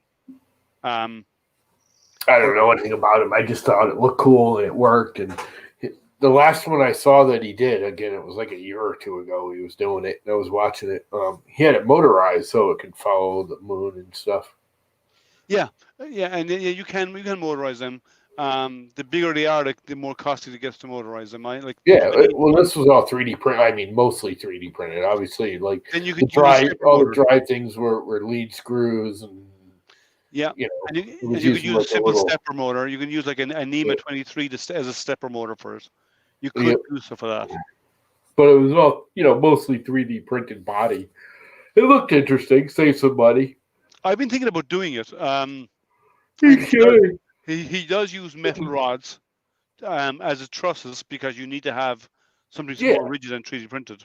Unless you had basically someone. just a mirror, mounts for the mirrors, and the basic shell is 3D printed, but it's still Yeah, it's cool. I mean, if I knew someone who could print ASA or carbon fiber, true carbon fiber, so it's really like there's a couple of printers out there that actually they embed real carbon fiber. carbon fiber, stranding into it. I've seen those. Yeah, basically all they do is they lay down the carbon fiber and And then print over it. and melt it into the plastic. Into carbon. Yeah, just like you normally would epoxy it in. You could do it with polycarbonate though, and you can print polycarbonate. I could, yeah. I just need to build an enclosure, yeah. You don't even need an enclosure. We would need a draft-free room. Just put it in a small bedroom with no draft. But the fumes of PC are not healthy for you. Yeah, but again, you put it in a closed room with no draft. There's no fumes because you're not in there breathing the crap. Stick a box over your printer. Yeah, but that's that's a big thing. But that works for the heating chamber. But that's not a good thing for the fumes because the minute you take the freaking box off, you have condensed fumes now that you're breathing in. As you lift the box up, you're going. Well, there's a way to fix that. There's a way to fix that. I could take the vent from my CO2 laser, slide the box over, stick the vent up underneath it, let it run 10 minutes, and vent it out. Just vent it out a dryer vent if you got a dryer vent. Well, yeah, but I have a for the CO2 laser. I have a vent that because you need to have an extractor for the CO2 laser. Yeah, because so I could probably use that. Snow Labs polycarbonate. It's a blend. It's not fully polycarbonate. It's really easy to print. I've printed it on both of my printers. If it has the rigidity, really easy, huh? Yeah. If it has the rigidity, I could probably use it. Yeah, no, it's like ABS but stronger. It has more strength. I wouldn't say it's the most rigid, but it's not. PLA is the most rigid of all. PLA is about the most rigid thing we can print. Unless you go with the full strand carbon fiber embedded into whatever material. Yeah, well, that's you're relying on the carbon fiber, and actually the carbon fiber isn't more rigid. It's just stronger. It's actually flexible. That's the whole point of carbon fiber, is it flexes and won't break. Yeah, but by adding it to the material, you actually get rid of you strengthen it from. So, but I was polycarbonate. When you print polycarbonate, you can't screw up the wheels on this. Not that you can see them, but the red wheels, all these red parts are all like polycarbonate. And I took a pair of pliers to them to test it and tried to break it, and I couldn't. I could not break it.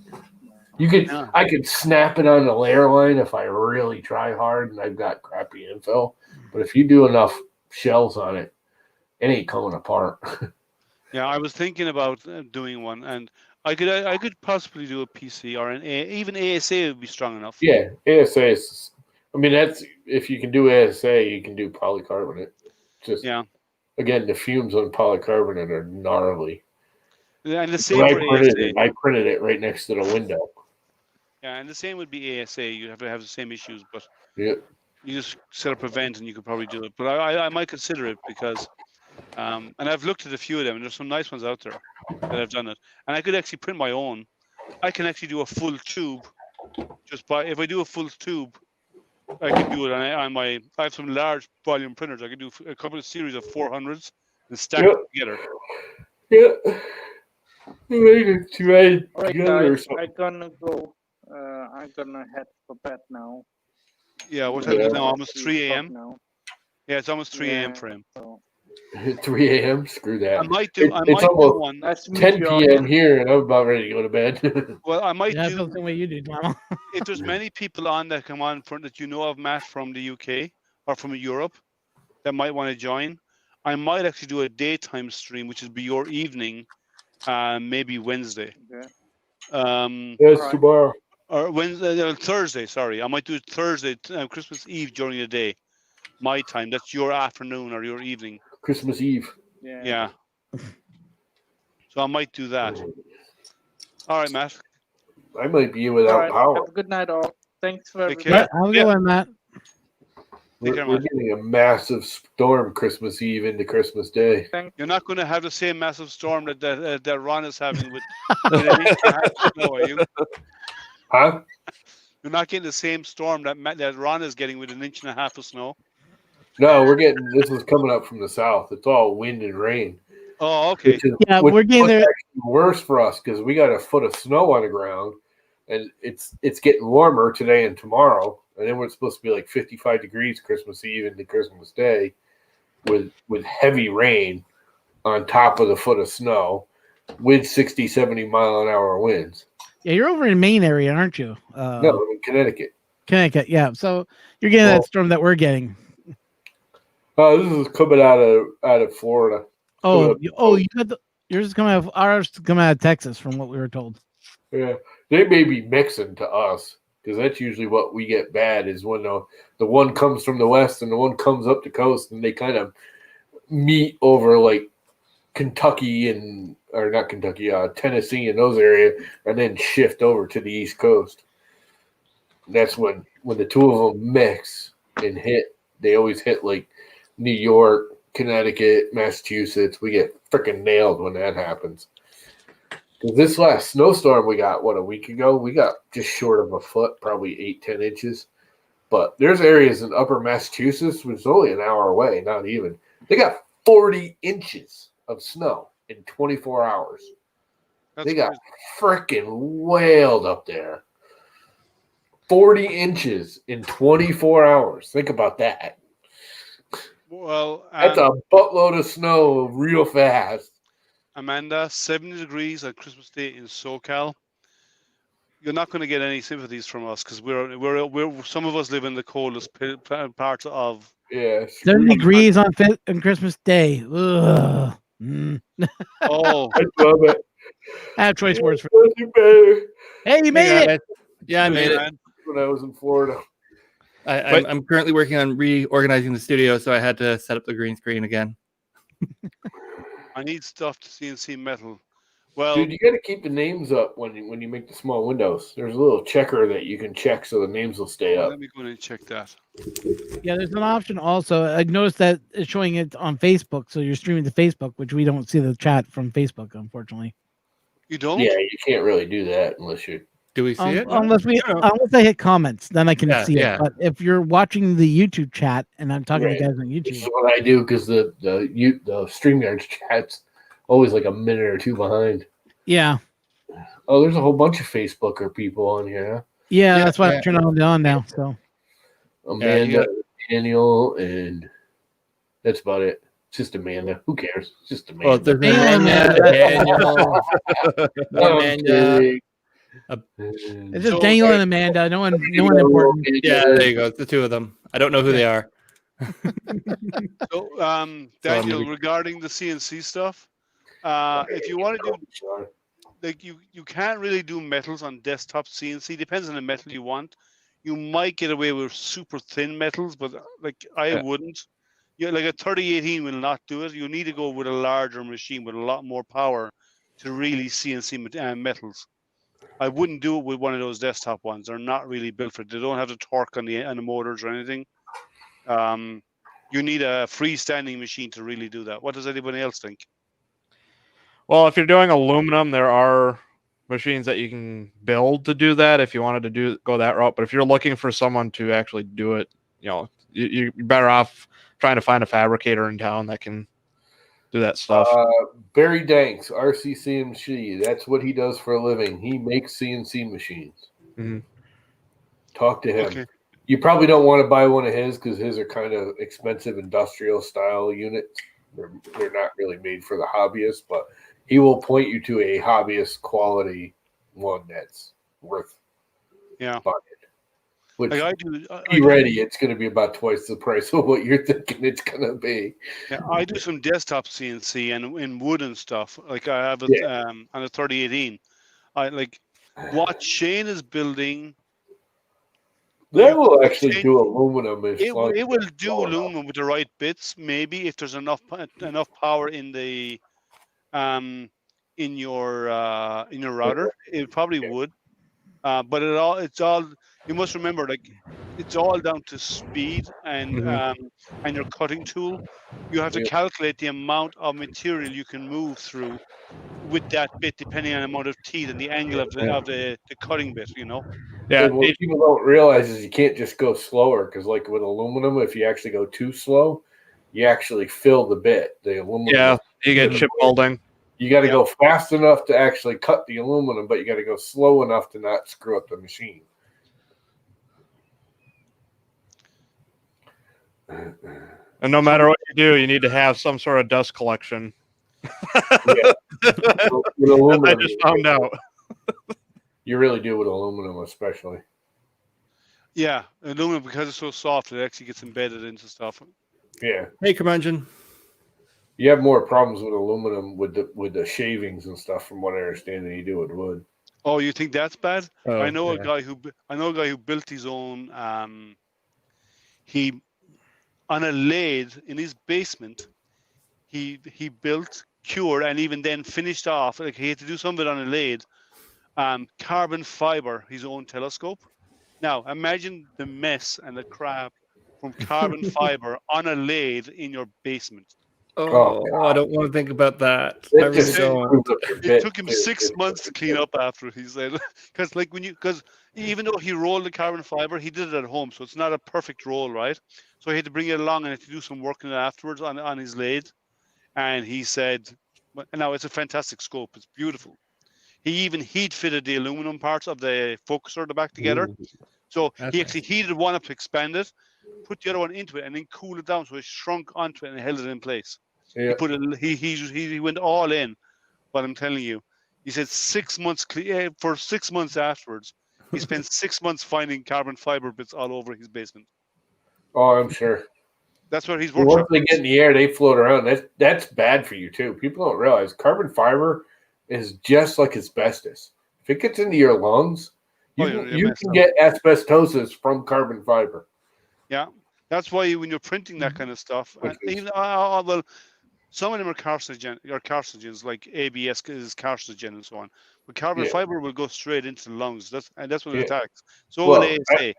Do you guys actually know what asbestosis is? It's not actually a disease.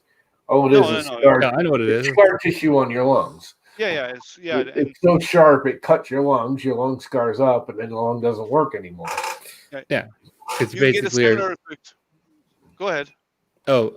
Basically what it's doing is it's cutting off the access to the alveoli points, and then at that point your lung efficiency basically drops until a point that you can no longer really breathe any air in.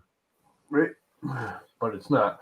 I've heard people go, "Oh, you're gonna get asbestosis disease. You can catch it from it." You can't catch it from anyone. It's not a disease. No, it's scar tissue on your lungs. Yeah, and you can get the same actually dealing. You can get a similar effect dealing with fiberglass insulation. Fiberglass isn't as bad. Fiberglass will coat. You usually cough it up. Fiberglass won't cut as bad. Asbestos and carbon fiber will actually cut your flesh, your internal flesh. Fiberglass will coat and get all gooey, and you'll end up coughing it up, and it's not good for you. They get into your lungs and be bad, but it doesn't generally damage your skin, the flesh. Apparently. You grew up in a city named Asbestos. None of it's good to breathe in. There's a city called Asbestos. There is one. Ottawa. No, not Ottawa. Where? Montreal? I think it's close to Montreal. Yeah. I love your background image. Graham, I love your background image. Thank you. So Is that it's your Andromeda? yeah. So this is the one I use for StreamYards, and then I have a similar version that I have for others like Zoom streaming, where I actually went and have it animated, so it actually rotates the not the stars, but the I Galaxy. don't want to say nebulosity, but the galaxy. Yeah, so the galaxy in the background rotates. Sweet. Kind of neat. But You guys ever been down to Vermont? Drive by the asbestos plants and mines? I've driven by them. Yeah. I've never really taken a huge note of them. Oh, well, when you drive by, there's usually the big signs, please don't breathe deeply, stay within a certain distance. Because the asbestos gets into the air for around the mines. I mean, they're locking it down now, but they're actually using them. That's where our town, our garbage that gets landfill garbage, we're Mhm. big on recycling in this town. Like, we recycle everything and anything we can. But our garbage, our landfill got filled up years ago. All get shipped up there, and that's what they're doing with it in Vermont. Is they're filling the asbestos mines with, biodegradable garbage mostly. Anything that's semi-biodegradable woods and stuff like that, we separate all that up, and that all goes up to the asbestos mines. Helps them It's fill. good using for the space instead of having it on the surface. True. You have it below. Yeah, the problem is the guys that work there that bring the trucks in and drive on it, and They're all wearing. they're picking up they're all all the dust. wearing They're gonna wear yeah. masks, and they got ventilators in their trucks. And I mean, I haven't been up there probably 10 years, 15 years, but it was. I mean, you drove by them, and there was big signs like every half mile that said, danger zone. Check the wind, keep your doors closed. Don't open your windows even in the summer. Run your air conditioner. Make sure you have a good filter in your car. I mean, there was big signs on the side of the road when you drove by them that used to be like, Oh, that's crazy. I remember there's a bunch of them in Vermont. Before that was an issue. I remember my dad sawing sheets of asbestos for use in stuff. Oh, dude, when I was young, we did with a handsaw. when we did construction, like it's big to have asbestos siding around here where we live on the shore, because it was one of the first materials that was like salt waterproof. That's the big thing is, where I live right on the water and we get the hurricanes and all that.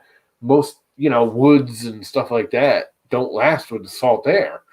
I mean, cedar shakes are good, but anything else, you get half its lifespan, within 5 miles of the shoreline because of the salt in the air.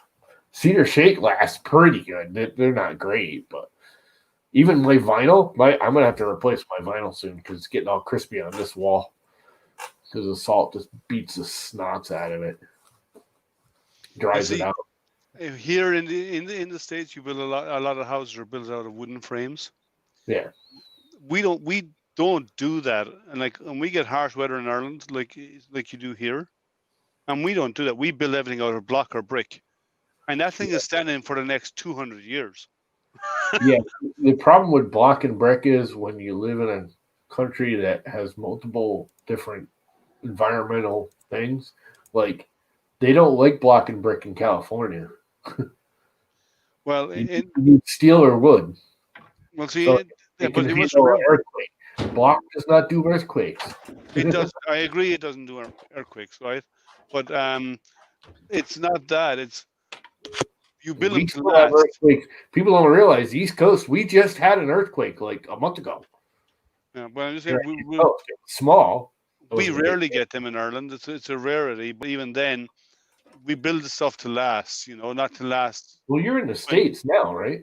I'm in the States now, but like when I grew up. Yeah, you grew up. Like my parents' house, my parents' house, the old house they were in, had poured concrete walls. Yeah. Like that was like a bomb shelter, right? These walls were poured concrete the whole way up to the second floor, Yeah. right? So like you could hit that house. They later sold those houses. They bought, so it was bought up by a group that had a sports stadium. They wanted to expand.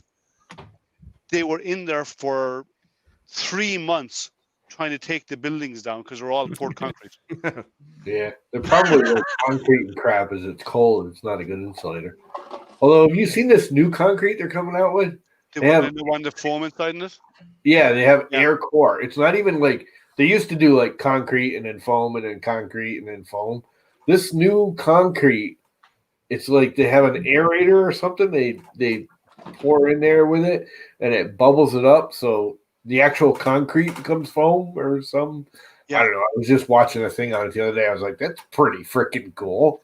Well, I mean, it's still not the best insulation, but it gives you the strength and structure of a good concrete wall with, some actual insulation, because concrete is not an insulator. If anything, it's the exact opposite. but if you only do that for the outer walls, and then put an air gap like we do, we actually do the outer Yeah, wall, you an air build it. gap, and then you put either a wood frame or a block or a brick inside frame.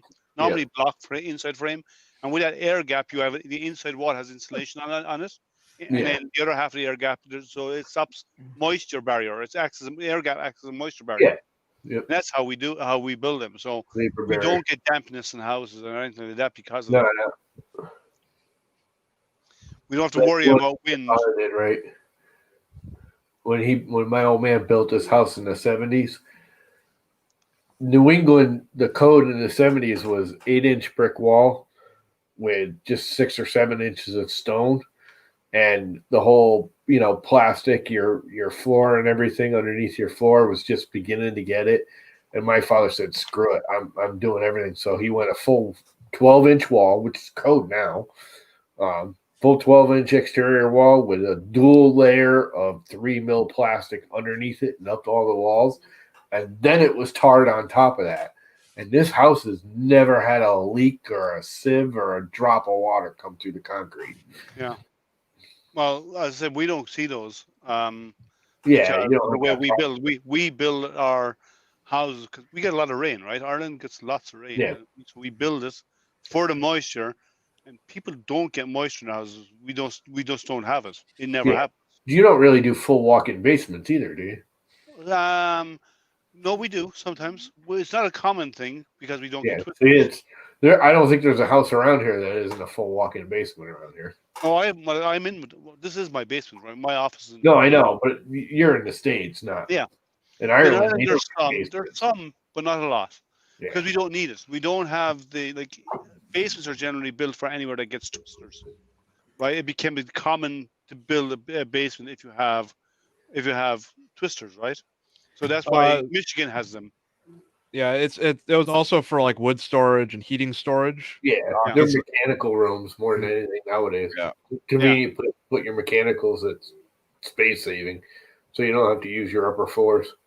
Yeah, but It's a convenience thing, because a foundation, even though people think it's a bunch of money to dig it all out and everything, to dig out and pour a concrete floor is no more expensive than building a proper, studded wall and insulating it and doing all that. yeah, it's not that much of a cost saving, really. Yeah.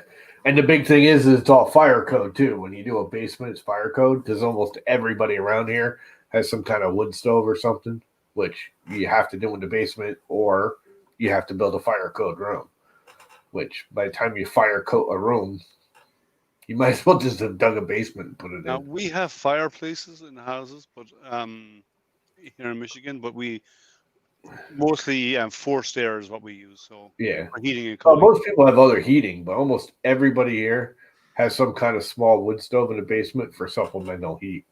Just saves money in the long run because it's a wooded area, although it's really not that much anymore. But I would never have to buy wood. I have enough trees around here that fall down and branches breaking. And when I say a branch, I'm talking, an 8-inch Yeah. branch. A limb. I had multiple 100-year-old oak freaking trees, probably 2 or 3 dozen of them right outside my window. And they're always dropping massive branches. I could cut those up every year and warm my house. I'm not going to say I'm going to heat it off of that, but it would definitely lower my bill. I could just get my mother to allow Yeah, it. I'm the same situation out here. There's just giant trees, and like we spent the last 4 days chopping up wood and stuff to have enough to heat the house if we need to in case the power goes out. Yeah. Well, that's what I want one for, but I got to fight my mother on it. But where are you from, Graham? Canada, so Ontario. So Okay. I'm in a house that has 18-inch concrete walls, probably some mix of like ICF and whatever, and it has a mason fireplace in it. So, and as Ron's pretty aware of, if he's watching any of my recent videos, a pellet stove as well. Yep. So yeah, so that's what we use to mainly heat the house, and then it has in-floor heating as sort of the main thing. But if we turn on God. I love radiant heat. It is so nice. but if yeah, it's really nice, but it's also nice to have it where it's like you can just have the fireplace going and have that nice glow. Do you have But that's obvious. a heat recycler? Actual heat at that point. Yeah, so there's a heat recovery system for the Yeah. air, but it's a turn on when you require it kind of thing. So mainly we use it for humidity control. Okay, 'cause I was thinking it'd be a good idea to use that to heat the fluid going through your underfloor heating. No, That no, way- no. The floor is heated by a propane on-demand tank. Yeah. Okay, I know friends of mine in Sweden. They have a heat reclaimer, Mhm. and they use that to heat their underfloor heating. So Okay. that actually shows That's- it's only heat. It's heated by that. There's no That's heating a cost pump. involved in doing the floor. That's a Alright. heat pump. And It like- actually is drawing the heat Yeah, out. the heat pump. Yeah, yeah. It It's, draws in. it's actually different than a reclaimer. Yeah. So well, what we have here it is heats fluid. It heats a fluid. Yeah, That fluid is pumped through the floor. it's the So- opposite of an air conditioner. yeah, essentially it's a heat pump. So yeah, so for what we have here, what it is it's called a heat recovery exchanger, but basically it takes air from the house. So that's because we don't have air circulation in the house, like that's part of our heating system. So what it does is it takes air from the house and it draws it through a heat exchanger on its way out, and then as it's drawing air into the house, it goes through the same heat exchanger to recover some of the heat from the house, so that we're not pumping heat out whenever we need to swap the air in. So like if you're using the shower or if you're cooking or something like that, you turn it on and it does a pretty good job. My brother, he bought an old farmhouse in Ireland, Mhm. and what he did there is he drilled down 50 feet underground Okay. and put a heat exchanger 50 feet down in the ground, and Yeah. it pumps fluid through the house. It maintains his house at Geothermal. 18 degrees centigrade because when you go down that deep, the ground, the soil is naturally warm. Yeah, 55 He degrees. Yeah, Core so of the air he is steals 55 that heat and actually warms his house when even if it's not there. So he's only paying for a circulation pump, and that Yeah. keeps his house warm. So Geothermal. he's good for about 2, 3, 400 years. And then at that point, he'll have drained the local rock of the hitting heat. One thing you gotta watch with your Well, heat exchanger, dude. I put in a bunch of those back in the day. Now I know they've made them. I don't know how New Year's is. They've made them better since we first started doing them. But if you don't change your air filter like ridiculously often, the actual exchanger gets gunked up on the exiting side with dust and crap, and just basically stops working. I know they're a much. It's a new It's system. like a fine lash going through that honeycomb. Yeah, I know, but it's a new system. It's a brand new system, and Is it he's a filter. I mean, I think he has a couple of stages of filters on it, but that's how he warms his house. Though, it's a cool idea. It's just heat exchangers. People don't realize if you don't change that filter like literally every month, you can't go like 4 to 6 months like you do with a furnace filter. You got to change that filter to that thing like constantly. Because if it dumps up your honeycomb, because that's what it is. It's two honeycombs laid over each other. So the air, one's crossing over the air going in, going out. It'll clog it up. Yeah. I know they made the honeycomb bigger and just made it thicker. Like the old heat exchangers were only like 3 or 4 inches deep. Now they're like a foot, and that gives them more airflow / It's higher efficiency because of the longer contact time. Yeah, the longer contact between the two. Blah blah blah. What we used to do, like in Ireland, we traditionally had radiators in each room. That's what I got. It pumped hot water basically through all of them, which heated the rooms, right? You had those, right? So, but what we used to do is we'd have a fireplace as well, and in the fireplace we put in a boiler. So the fireplace, when you normally have a fireplace, the heat goes up. Most of the heat goes up the chimney, but this is designed that there's a boiler at the back of it, and there's a gap underneath at the back of the fireplace, so the heat can go behind, up by the boiler as well as up to the front of the boiler, and it boils water in this unit. It's basically a big copper tank, Mhm. and it boils water as part of it, and then that has an out and an in water, and it goes up to a large water reservoir. So that actually has naturally circulates itself. When the water gets hot, it rises, goes up through the pipes, heats the water upstairs, and gets pumped back down again, and gets heated. So by lighting one fireplace in your whole house, one small fireplace, you can heat your whole house because it basically heats all the water in the house as well. Mhm. That's super efficient. Yeah, it's the same thing here. Like if we have the fireplace on, I know it's not the copper boiler, which would be higher efficiency, but if the water circulation's on, it's the fireplace heats the floor. The water going through the floor is going to be heated by that, in addition to the heat system. So we end up with a very nice toasty house in a warm way, not in a fiery burn way. People don't realize You want your fires to burn, fire, fire, fire. if you In the fireplace, not outside the fireplace. people with radiant heat generally keep the actual air temperature lower because your feet are warm. But people don't realize, like mine, regular radiant heat, all the heat goes up this wall, across the ceiling, back down. The thermostat's right there. All the cold air is traveled across the floor, so your feet are always freaking cold. So you turn the temperature up because your hands and your feet are your primary temperature sensitivity. Yeah. Those are your thermostat. So it could be like 75, 80 degrees in here, and as long as my feet are cold, I'm going to feel cold. Where, most people with thermal floors and radiant heat usually keep their house about 65 because their floors are 80. So you put your feet on the floor, your feet are warm, you feel warm. Yeah, we're at 67 here, so I agree with you. You probably feel wicked comfortable at 67. Well, we didn't I'm have at 69 and I'm cold. that old boiler system I was telling you. We didn't have a way of regulating the temperature. It just boiled water and circulated it through the house, through the heat, through the radiator. So what you ended up with, whatever, depending on how big the fire was, that would dictate how warm the house was. Yeah. So, and you had no way, no thermometer to adjust that. The water just was the temperature of the water, and you could actually hear, and that was it. So you just started off with a big fire, get everything going, and then you let the fire die down to maintain it. Is all you have to do. Yep. And that's it. That was it. And we used to burn. When I was really used to burn normal coal, and then we brought in smokeless coal, so it's actually better for the environment.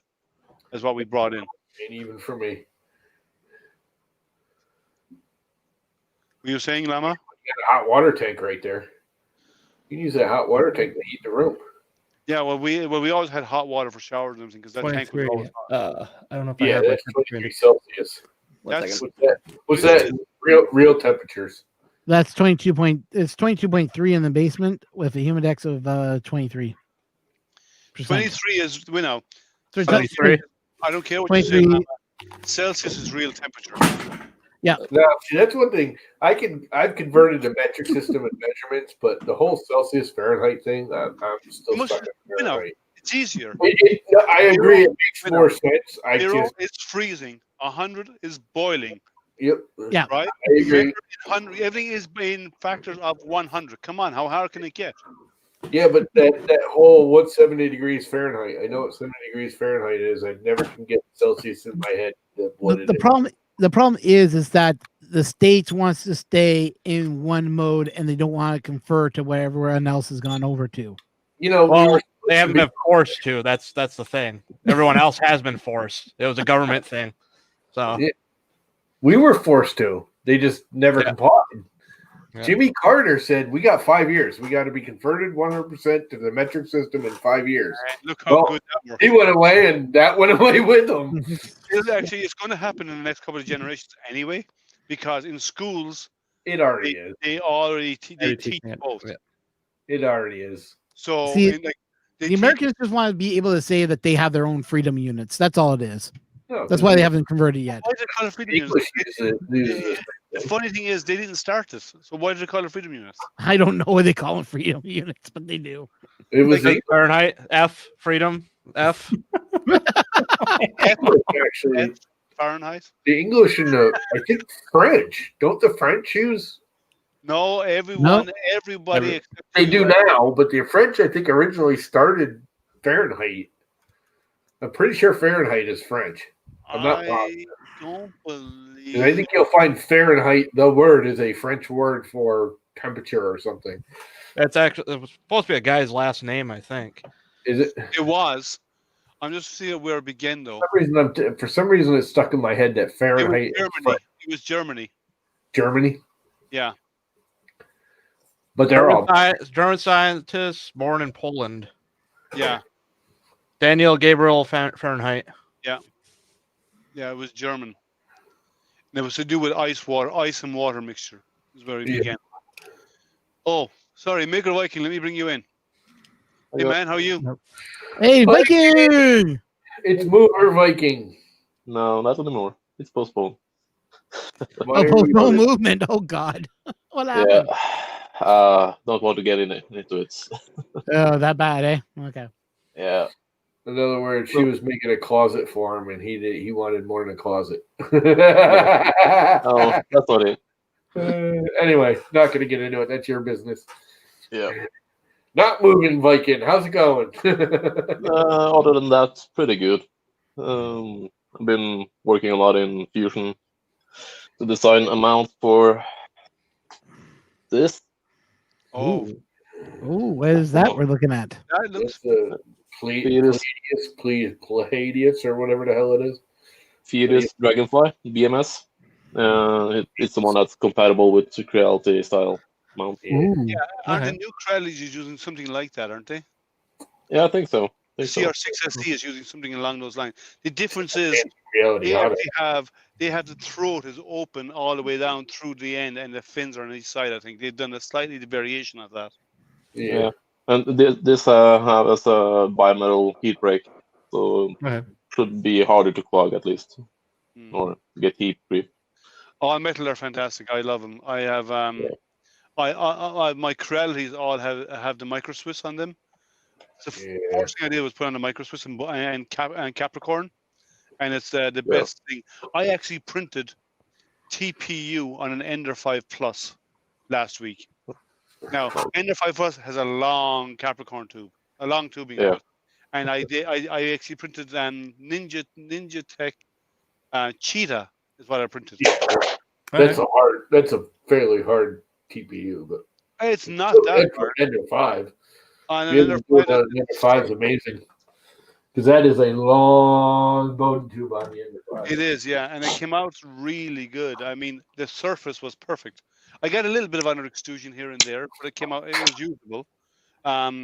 But yeah, I came out well. Now I'd never try Ninja Flex on that because you'd have no hope in hell of printing Ninja Flex on that stuff on a board like that. I'm printing that Ninja Flex very soon. Once I finish the design in Fusion 360, and also wait for a new bed plate to show up because I had a little bit of a boo boo. This is what I'm doing. Tell me what you did. You guys know what that is? You ever That- seen Yeah, it? that's a two-way through. Yeah, Yeah, it's a Yeah. dual. You can put it clockwise or counterclockwise. yeah, it's got Yeah. double helix. Yeah. Yeah. So what were you saying, Graham? What did you do? What did Oh. you do to your bed? Let me guess. You printed PETG without using a release agent. No. Wait, now we have to give that a new name. We No, call no, it no. You did a Joel. Okay, that's what we call it. You did a Joel. No. I was trying. That's a nozzle for- poke. That's a nozzle poke. That's a hot nozzle drive. Yeah. So Hot nozzle right in the middle of the bed. I did Well, that. and that's a PVC bed. this is a flexible thing that's magnetic. It's PVC piece of crap bed. Yeah. Those PVC things are the like, I'm sorry. love- I Get have yourself a flex metal bed. I've met I need to look at getting one at some point, but yeah. So that's the bed material I had. No, I was trying to change colors on the fly, like for filament to try to print a neat thing, and I jammed the bed into I jammed the hot end into the bed. yeah, and A then bit of a user error on that one. but with a PVC bed, those PVC stuff, they're terrible. Yeah, it's garbage Flex stuff. steel, if you're going to do flexible bed, go flex steel like Llama has over there. And like Okay. I have on my bed too. and then put blue tape on top. Yeah, no, I got the blue tape. somewhere Blue here. tape for the win. Blue tape for the win. Oh God, you had to do it. You had to talk about the blue tape. Oh, I'm just calling it llama tape from now. I still have some We beds. got laminate. Blue tape just works, man. When all else fails, use blue tape. Yeah, the only trick I have is I It then have to get just works. The only But I thing do like these better. The only thing I'd ever use blue tape for ever is if I have an adhesion issue with ABS, and I'd actually make a slurry of ABS. I'd coat my bed with blue tape and I'd put a slurry on the blue tape because it wouldn't stick to my bed and would come off easy with the tape. You just Yeah. peel it off when you're done. That's the Blue, only way. blue tape is. Here's the thing that blue tape's good for: not having unheated or G low in temperature your beds. metal. If you got a bed you can't heat, or the Okay. heater's gone in, you can print PLA and some PETGs. Not well, PETG doesn't really stick to blue tape well, but it will. If you can't heat the bed, if you can get it to 40 degrees or higher, don't worry about it. Use one of these things, one of these mats, or about the only thing you can't use is PEI, and go with it. But if you can't get any heat to your bed, if your heater blows out, you can use blue tape and still print. Actually, Chris, regarding using blue tape for an Interflex, you're better off using it. Someone's got feedback. Who's got YouTube? It's not me. It's probably llama. Llama, probably. Mama. Yeah, someone's got. Mama some- always brings back the feedback. It always does. Just I'll kill my mic and come back in a second and I'll go away. It's fine. It's fine now. It's just every now and again. But Ninja Flex, you're better off printing it on glass. Print it on I think no, I print on glass direct, the smooth glass, and I get a perfect print. And you get no adhesion problems, and it comes off with just a spray bottle of water, spray around the edge of it, and the capillary reaction of the water going between the rubber and the glass will just peel right off easily. Heat glass for everything. Glass I love glass bed. For PETG, I love glass. Mirror. depends on the printer. If you got a bed slinger, glass is absolutely the worst thing you can do for no other reason than it weighs a buttload and you're swinging that big, heavy freaking sheet of glass back and forth. Yeah, Other for than it, it works. I mean, it works all right. It's Yeah, I just, and there's no need for it. Now, if you got a bed dropper, a box frame where the bed drops, like an Ender 5 or something like that, So Core XY. glass is fine. It gives you a beautiful, smooth finish. If you can get it to stick, I always have a little issue sticking to glass, but leveling your bed, if you're using glass, you most likely don't need an ABL or anything because the glass is generally flat Yeah, on its own. I agree. Yeah, it is. So No, it could save you there, but I always had problems with glass. It's never. I don't have it with me, do I? When I got my Slinger 10. I got rid of Good glasses job. as fast as I could on my bed slingers. I I've actually- used it a few times still on this when I want that perfectly clear bottom finish. And it works on the bed droppers, but I would never use glass on a bed slinger anymore. I hate it. I have it. I like it on my The my hell Ender is that 5 thing? Plus. It's a bed dropper, and I like it on that. Yeah. And the prints are fantastic. Yeah. I It's also, nice if you want that finish. and on smaller printers like my soap, like the STO1. Lama, you're feeding back again. This I got to play with some more. Yeah, I got This one of is- those too. What You is don't have that? one of these. The steel plate from TH3D. This is not TH3D. This Dave? is nothing you've ever seen before. Oh, okay. I thought the last one had was Made. TH3D. There's like 3 people in the world right now that have one of these, and I already screwed it up, as you can see up here.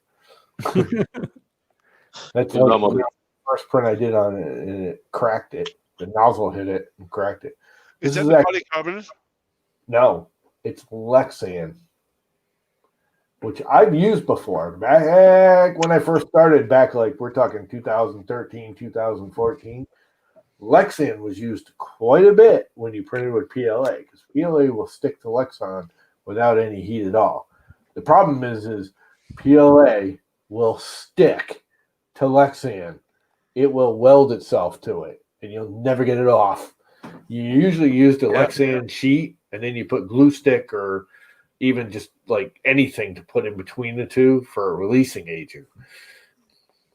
But Yeah, Lexian, I used to use Lexian a lot, but you can't heat with it because it warped. Well, Pet's Fang, you guys all know the dude that does the Pet's Fang fans. Yeah. He started getting like wicked thin sheets of Lexian because Lexian's usually like 6 mil thick when you buy it. Like if you go to Home Depot or something, it's either 3, 4, or 5, 3, 2, 4, or 6 in mil thick. Anyways, this is like 1 mil thick, and he mounts it on the spring steel. And this is real spring steel. This is not stainless steel. This will rust if you don't keep up on it. Well, Dave Petzel does one with polycarbonate. That's what this is. Yeah, that's what that is. Okay. Yeah. It's not polycarbonate. It's Lexian. Oh, I thought he said it was PC. No. No. It's Lexian, which is similar. Actually, I think Lexian is a type of polycarbonate. I'm not positive of the whole plastic chemical compounding. From what I think Lexian is a polycarbonate, but it's not the polycarbonate we think of. I'm not positive. Polycarbonate. It is polycarbonate. Lexian is polycarbonate? Yep. Yeah. It's a type of polycarbonate. It's not like polycarbonate we print with, though, right? It says polycarbonate sheets. Like literally, that's what it says. Who says? The advertisement on Home Depot. Does it say Lexian or polycarbonate? Lexan, the brand name, and then polycarbonate sheets. Okay. Oh, yeah. Lexian is the brand. Yeah, all right. I think Lexian is the brand name of a certain kind of I don't know. There is a little chemical difference, I think, between the two. I'm not positive of it. But the problem with polycarbonate is it warps under heat. Like if you just buy a piece of Lexian and throw it on the bed and print PLA on it, it's awesome. It's amazingly awesome. The problem is if you heat your bed at all, if it gets above like 60, 70 degrees Fahrenheit, it'll start curling. People don't realize how badly Lexian curls. Yeah, so what I did here was I had a piece of PEI like chunk out on this. So I started using ABS slurry on this, which is just a peck. This is what I've been printing ABS on, and it's been just wonderful. This is what I've been using when I do any ABS. I use the nano polymer adhesive. Love this stuff. Yeah. It smells like crap. Yeah, but this stuff, at least ABS sticks to it like no man's land. Yeah, it worked pretty good. Yeah. The nano. You know, I've never used it. You should try it. It actually is really good stuff. But ABS will stick to PVA glue. Yeah. Yeah. Very well. Yeah, that stuff is actually meant for some more higher temp stuff, isn't it? Yeah, Peak and stuff like that. Minor? ASA Yeah. and all that kind of stuff, yeah. They sent me this way back when they were doing that free giveaway with Joel. And I got it in the mail, and the cap wasn't on all the way tight. Oh. And the whole like envelope, it was in like a bubble wrap envelope, was just filled with this liquid like nastiness in the mailbox. Oh, geez. There's still some in there. There's still quite a bit. It's more than half full. I've had never to use this maybe twice in my lifetime. I've never used it. I just happen to have a few of these still kicking around in my basement. But I like using these when I got something that won't stick, or I'm doing something that I need the most adhesion on. And if something's not sticking to my bed, I put a little bit of this on the bed. Boom, instant stick. I print PET. Stuff not sticking. I usually have problems with things sticking too well. Yeah, I print PETG on a glass bed with a bit of PVA glue. Yeah, because you have to have a release agent. Mm-hmm. Yep. And that's what I normally do. And it's like I get prints after I don't ever need to do cleanups. I don't get stringy at all on my prints. I'm not a big PETG. I'm a big PETG fan because I do about 95% of my stuff with PETG. When I'm doing PETG, I basically Rocket is PETG. Yeah, we're so proud of you. Yeah. I'm just saying, PETG is easy. Once you get the settings right, it's Yeah. as easy to print as Once you PLA. get the settings right, But they're not that hard. this stuff is amazing too. material is easy once you get the settings right. Yeah, Everyone but thinks PETG is hard. easy. It's not easy. You got to get the settings right. just like you do with ABS or polycarbonate or nylon or any of the other ones. I can name Once you get the settings right, they're all easy. I can name 4 or 5 settings right now that would actually clean up almost every PETG print and make it mostly successful. Yeah. Well, again, once you get the settings right. Maybe I should mute this guy, right? Well, he's not wrong. I'm thinking like we are on his PETG channel. is as easy as PLA. It's not. PLA has you can Oh, I be never way did. off on your settings and PLA will still work. Yeah. PETG won't. Not as easy, but it's close enough. Yeah. Oh, it's definitely. It's very close. I actually have easier time with ABS in the sense of the actual print. Yeah, getting it to stick on the first layer and getting it not to warp, ABS is way harder. But the actual print, there's more flexibility in your settings once it's down and held with ABS than there is with PETG. PETG is like, and it's very atmospheric. If you're in like, I'm in a humid area, if you're in a humid area, you got to worry about the humidity. PETG is like the worst. I'm surrounded by the Great humidity. Lakes. I know what humidity is the problem. Huh? I'm surrounded by the Great Lakes. I know what humidity is like. Yeah. Let me guess. Great Lakes are 50 meters that way. Your house is dried out. I have. Let's see. I got Lake Ontario. On the other side of me, I got Huron. Lake Superior. Not Lake Superior. Erie? Hudson Bay. Down under Oh. me, I got, and not that far away from me, then I got Lake Erie. So yeah, I know exactly what you mean about Great Lakes. Yeah, I'm surrounded by them as well. Yeah. Ocean, right out that window. Big ocean. Yeah, but you got salt water. It's not as bad as you think. Oh, regarding Dominic's problem, well, PDG took a chunk out of your bed. Yes, it will. And if you're never ever force the part off it. If it won't come off, and even if you're using PVA glue, and it won't come off, stick your bed in the freezer. Leave it in there for an hour or two, and when it's cold, it should pop itself. Or if you're in Canada, leave it outside in the winter. Yeah. Or spray it with water, because PVA glue. If you had a good layer of PVA glue is water soluble. So you spray it with water on there, just lift the bare corner, spray it, and keep spraying, and it will actually soften the glue, and the glue will actually lift. That's all you need to do is just lukewarm water. Yeah, glue stick works really well too if you need it. Yeah. But I mean, to lift the glue stick off, he said he used glue stick and it's still stuck and damaged the bed. Yeah. You have to spray it with warm water is all you do. Here's another thing that I've noticed with a lot of people that get stuck to their beds is that they have the nozzle way too close. With PTEG, too much smush. raise it up a little bit. I mean, PTEG does not like squish. Nope. If you give it too much squish, it's going to somehow get into your bed and and merge with the actual with the glass. So you want to have it with a little bit of extra space. Not a lot, just a little bit. More. Yeah, your distance from the nozzle to the bed should be a little bit more. You lay down PETG. You don't smush it in like PLA. Right. Yeah. Yep. I like to use it for overhangs. I have if I print PETG, it's automatic glue stick underneath it. I don't care what I'm printing on. I just automatically put glue stick because that stuff adheres to everything. Yeah, I use the glue stick. I buy the jumbo glue sticks in Staples, a really big jumbo glue sticks. That's what I use, and I never had. I always print on glass. I use the big purples. The purple one I found failed on me. It did not work. I find purple is more money than what it's worth, and I find that it doesn't matter if I use purple or use the white stuff. It'll stick. Purple's no more expensive. It's the same price. I get it on Amazon, and I get like a case of them, like 20 of them for like $5. Well, that's not too bad. I mean, out here it's a little bit more expensive than that. Yeah, but I can go to the dollar store and I just buy like about good 10 of them. You don't want to go and just buy one. You buy the like little case. It's like a little bubble pack.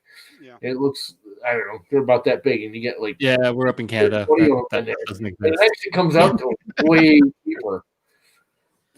Yeah, I mean, less for a large amount than you do for like 3 or 4 individuals. Yeah, Yeah, see, you I'm have gonna go big. and use glue stick. I'm gonna buy glue stick. I'd rather spend that money on the magic goo and just get that instead, which just does the same thing. I'd rather have. No, I just buy the cheap PVA glue is all I use, and Yeah. it works wonders. Yeah, I've And- used stuff from the dollar store too, like the super cheap stuff, and that seemed to work fine. I haven't done that. I I got normally some buy white stuff Staples. too. It just didn't work as well. I don't get as thin of a coat with it. The other thing I do now too is I put it on, and I put like half of it, and I just randomly, and put it on kind of thick, and then I hit it with Windex now when I wipe it out, and the Windex doesn't clean it; it smooths it out and gives a nice even thin coat. If you use rubbing alcohol on it, it dries up and doesn't spread it. The Windex, you really soak the bed with it. Put the glue down just randomly everywhere. Soak it with some Windex and just rub it around with a paper towel. And make sure when you pick up the paper towel, that's why I like the purple. When you pick up the paper towel has to be purple. If it's just like white, you got to put more glue down because you cleaned it all off. Yeah, Windex will reactivate the glue. I actually use cheapo like dollar store glass cleaner. Well, Windex is just water based, right? All you're doing is adding water. Yeah. Glue. Well, it's ammonia based, but Yeah, but there is a lot of water in there too. But so, it's so like I use- 90% water with like 5% ammonia and 5% something else. Yeah, soap. But yeah, it's mostly water. Windex fixes everything. Well, I just and just warm water is the best way because it dissolves PVA glue almost instantly. Yeah. I found with the I water mean, though, it warm water. sucks into the paper towel when I try and spread it out more. Yeah. It doesn't seem to. The Windex seems to, or the glass cleaner. I don't know, cheap crap. Well, Windex fixes everything. Wasn't that in some movie where he went there and Old sprayed everything? 360 glass cleaner. I think that was Smooths it out better. Greek wedding. Yeah, was Where, it the, Windex? where her father was using Windex for like everything, like For cuts and bruises and everything, everything but washing the windows. I think. Yeah. He carried a bottle of it in his pocket or something everywhere he went. Yeah. It works really good. Ooh. I've used this dishes cleaner a few times because I ran out of dish cleaner. Spray it with some Windex, let it soak for a minute, wipe it off. Obviously, rinse it off after because it's nasty, but cleans dishes really well. I've never tried it for cleaning dishes. It It actually worked. I mean, it wouldn't be my first choice of it wasn't my first choice. It was just I ran out of dish cleaner and I reached under the kitchen sink and that's the first cleaner I came up with. And I went, I'll give it a try. And it worked. Yeah, well, Hey, in 2020, I we'll did try rinse it anything off these really days. well. sorry, Ron. What did you say? I said in 2020, you'll try anything these days. Oh, God, that was like 25, 30 years ago I did Okay. that. Well, I I haven't was, done I was in my 20s. but no, you need to be careful with PETG adhesion. And yes, I've seen so many horror stories of people losing beds. It happened to Another Jerry. reason PETG isn't as simple as but I've So- never had a problem. I Anybody- think I've see, printed about settings right, a handful you of won't cards. have a problem. I can print. I can say I haven't had a problem printing PETG. I can say that because I haven't done it yet. Neither have I. It's not. Don't let me scare you. It's not that bad. No. It does. It's going to be an experience the first time you do it. Like do a bunch of test prints and Yeah. make sure you just glue stick your bed. Don't even think about it. I don't care what you're using. Eat the Just glue lead. stick it. Don't take the chance.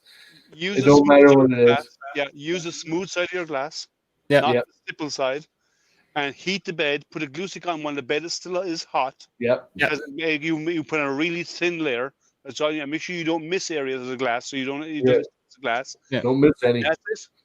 That's it. I print on it all the time. About 95% of what I print is PETG, and it never has stuck to the point I had to have problems getting it off. You need to have that release agent. Some people use hairspray. I hate hairspray because hairspray destroys your computer, your printer. People It spray destroys it your room. but people spray it Yeah. on the printer inside Yeah. the house, and you And it gets in the spray everything. bearings, on the wheels, on your everything. No, Yeah, you I'm going to be doing it. I'm going to be doing PETG with the Anycubic Mega Pro because that's what that printer is going to end up printing. well, So I don't have to play with them. It's so funny, and I know hairspray is different than it was back then, but back in the 70s and 80s when I was, younger and I first started in construction, hey, Paul. the big hair was a big deal back then. and all the chicks had hairspray. And I cannot tell you how many times you'd go into a girl's room and, you strip the room of their furniture, before you remodel or paint or whatever. And you pull out their like little mirrored, whatever that thing is with all their makeup in it. What do you call that piece of furniture with the mirrors and the Armoire. whatever? And you pull that thing out, and there's like this brown stain on the wall from all the hairspray. Tacky. And you can't paint over it. You have to like scrape the crap off. That's from hairspray, and it gets everywhere. People don't realize when you miss something, it hits the bed. Some of it sticks, some of it bounces, some of it just mystifies and floats away. Yeah. You start spraying something on your bed, like even my Windex, I spray here. I don't spray it on the bed. Spray over here, wipe it around, and then I bring it over to the printer. Yeah, that might be what it is. Yeah. Never spray anything on a freaking printer. No, well, what I do is, it works. You realize Aquanet is just freaking glue stick. That's all it is.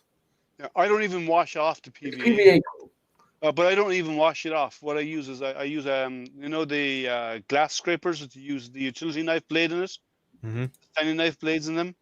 I use one of those and I just scrape it off, and then you can throw it away. So you don't have to wash it down the drain or anything like that. You just use the glue that's left over. Use the utility knife, scrape it off. It didn't take a couple of seconds. Yeah, razor blade. But I actually 3D printed a holder for it like that. And you just use that to scrape it off the bed, off the glass bed, and you're done. The regular You just throw it in. construction You knife dump it in the blade, trash. which are way easier to get these days than those. I can't even find those regular old-fashioned blades around here anymore. There's a question for you, These Lam. ones? Yeah, You can't find these? they're really hard to find around here. I mean, I'm sure if I go into Home Depot or Lowe's and really look, I could probably find them because they're still big for the window scrapers, but they're not like everywhere like those things. I mean, I can go down to the corner store and buy them things now. What are those? They're just regular utility blades because they're new utility knives. Oh, okay. You're going to Yeah, stand the with open what's blade. called standing knives. They're ready to go in these things. Yeah.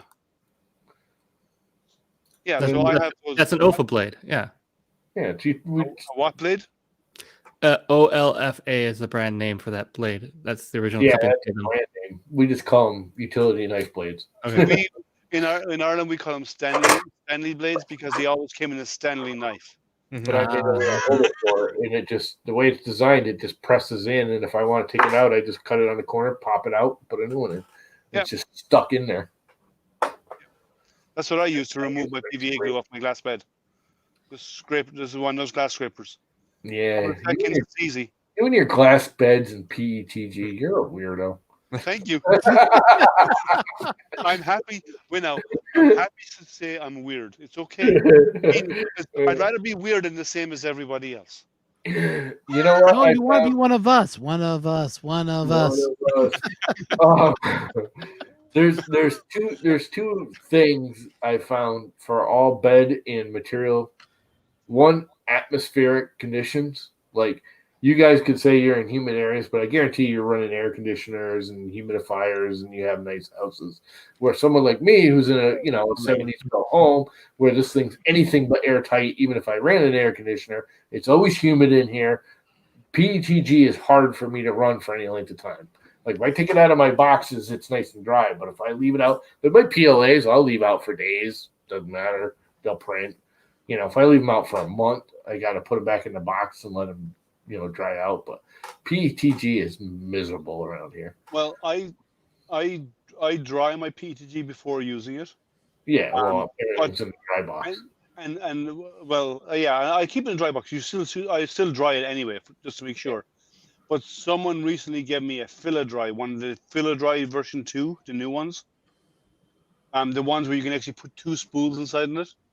And you have an adapters in it. With the adapters, you can actually put the big 2.5 kilo, because I buy PETG in 2.5 kilos.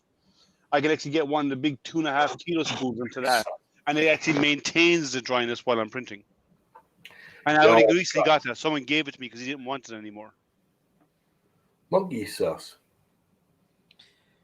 Yeah, so I printed in this recycled PET, And this is the most brittle stuff I've ever. I'm gonna see if I can get it to show the cracks.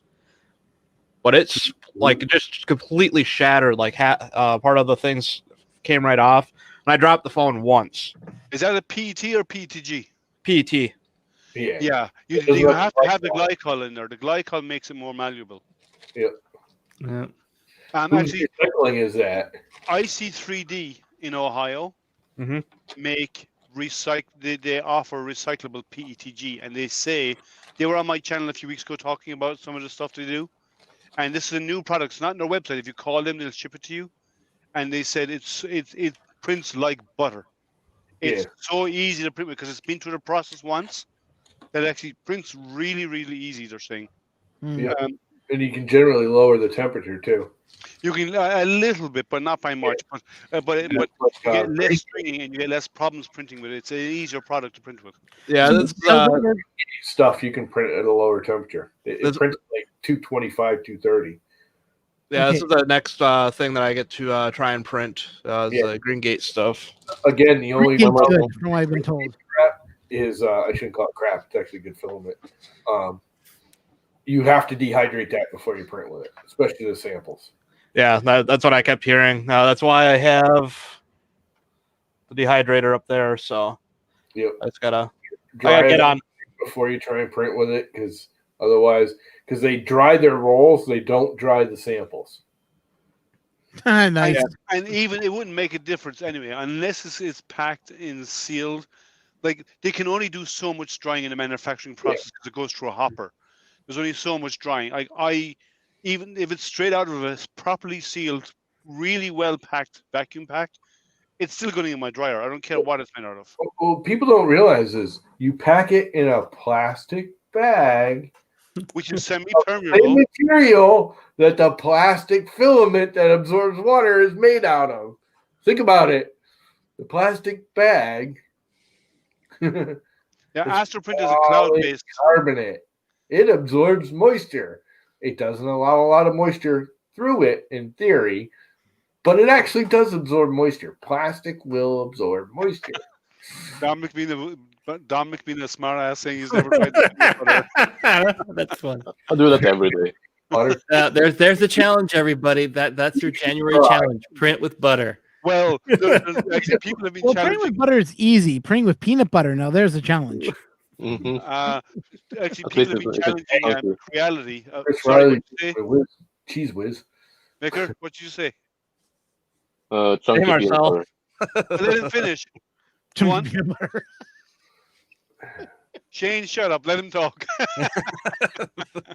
Go ahead, Maker. It was just comments. Chunky peanut butter, print with that. Well, people have been challenging. They're giving Creality a hard time, asking them to make a chocolate printer. Yeah. A lot of people on their streams have been asking when we're going to get a chocolate printer, because there are a few people who have made them out there. Yeah, there's a couple. Yeah, and that'd be a cool project actually. But that would be cool. I'd imagine keeping it in a viscous state would be a challenge. It's really not, because it comes in a syringe, and it's just like our hot end. You just heat it as it's pushed. I know, but if we're keeping it there, so it's always the same temperature. Because if you go too hot, it becomes liquidy. If you get too cold, it becomes too solid to inject. So actually, me taking 2 seconds would actually make sense to actually have it where you actually heat the chocolate into a liquid state, and then you push it down a Capricorn or whatever you want tubing to your hot end, but instead of actually having it hot end, actually switch it around and have it as a cold end, and have it like really cold, and then basically freezing the chocolate as it comes out. Yeah. That would actually work easier. You wouldn't need to. You just have to blow cool air across it, because it'll actually solidify if the layers are thin enough. No, I know, but I'm just saying, like if I were to Take care, old curmudgeon. There, curmudgeon. Later.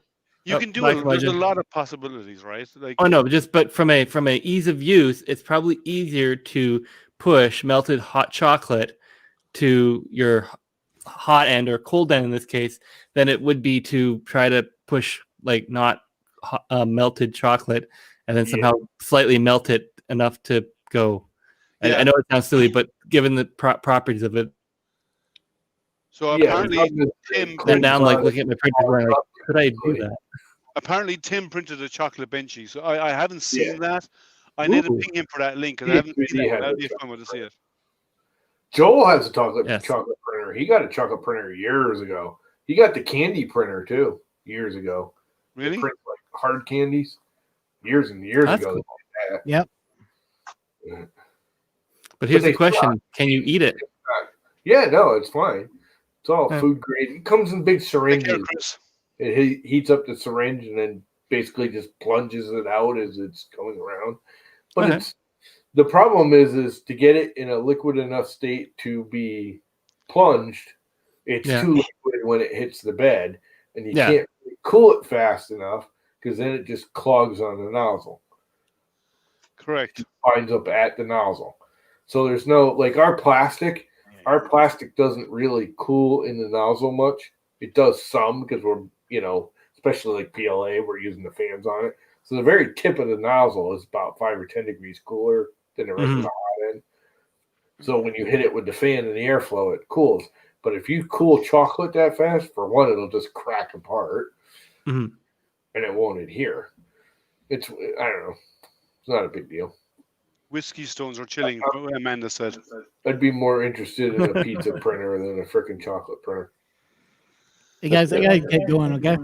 Yeah, well, Yeah, we're same going to be here. wrapping up soon anyway because it's almost 3 hours we've been on. So Yeah, we'll I be wrapping gotta up get any going. moment. All We right, wanna guys, be take on- care. I thought you guys want to be on for 5 hours at least. Well, I can do 5 hours. I don't mind. It's okay. That's what I want a It's pepperoni almost 11 printer. o'clock at night for me. Okay. I want to make little pepperoni animals.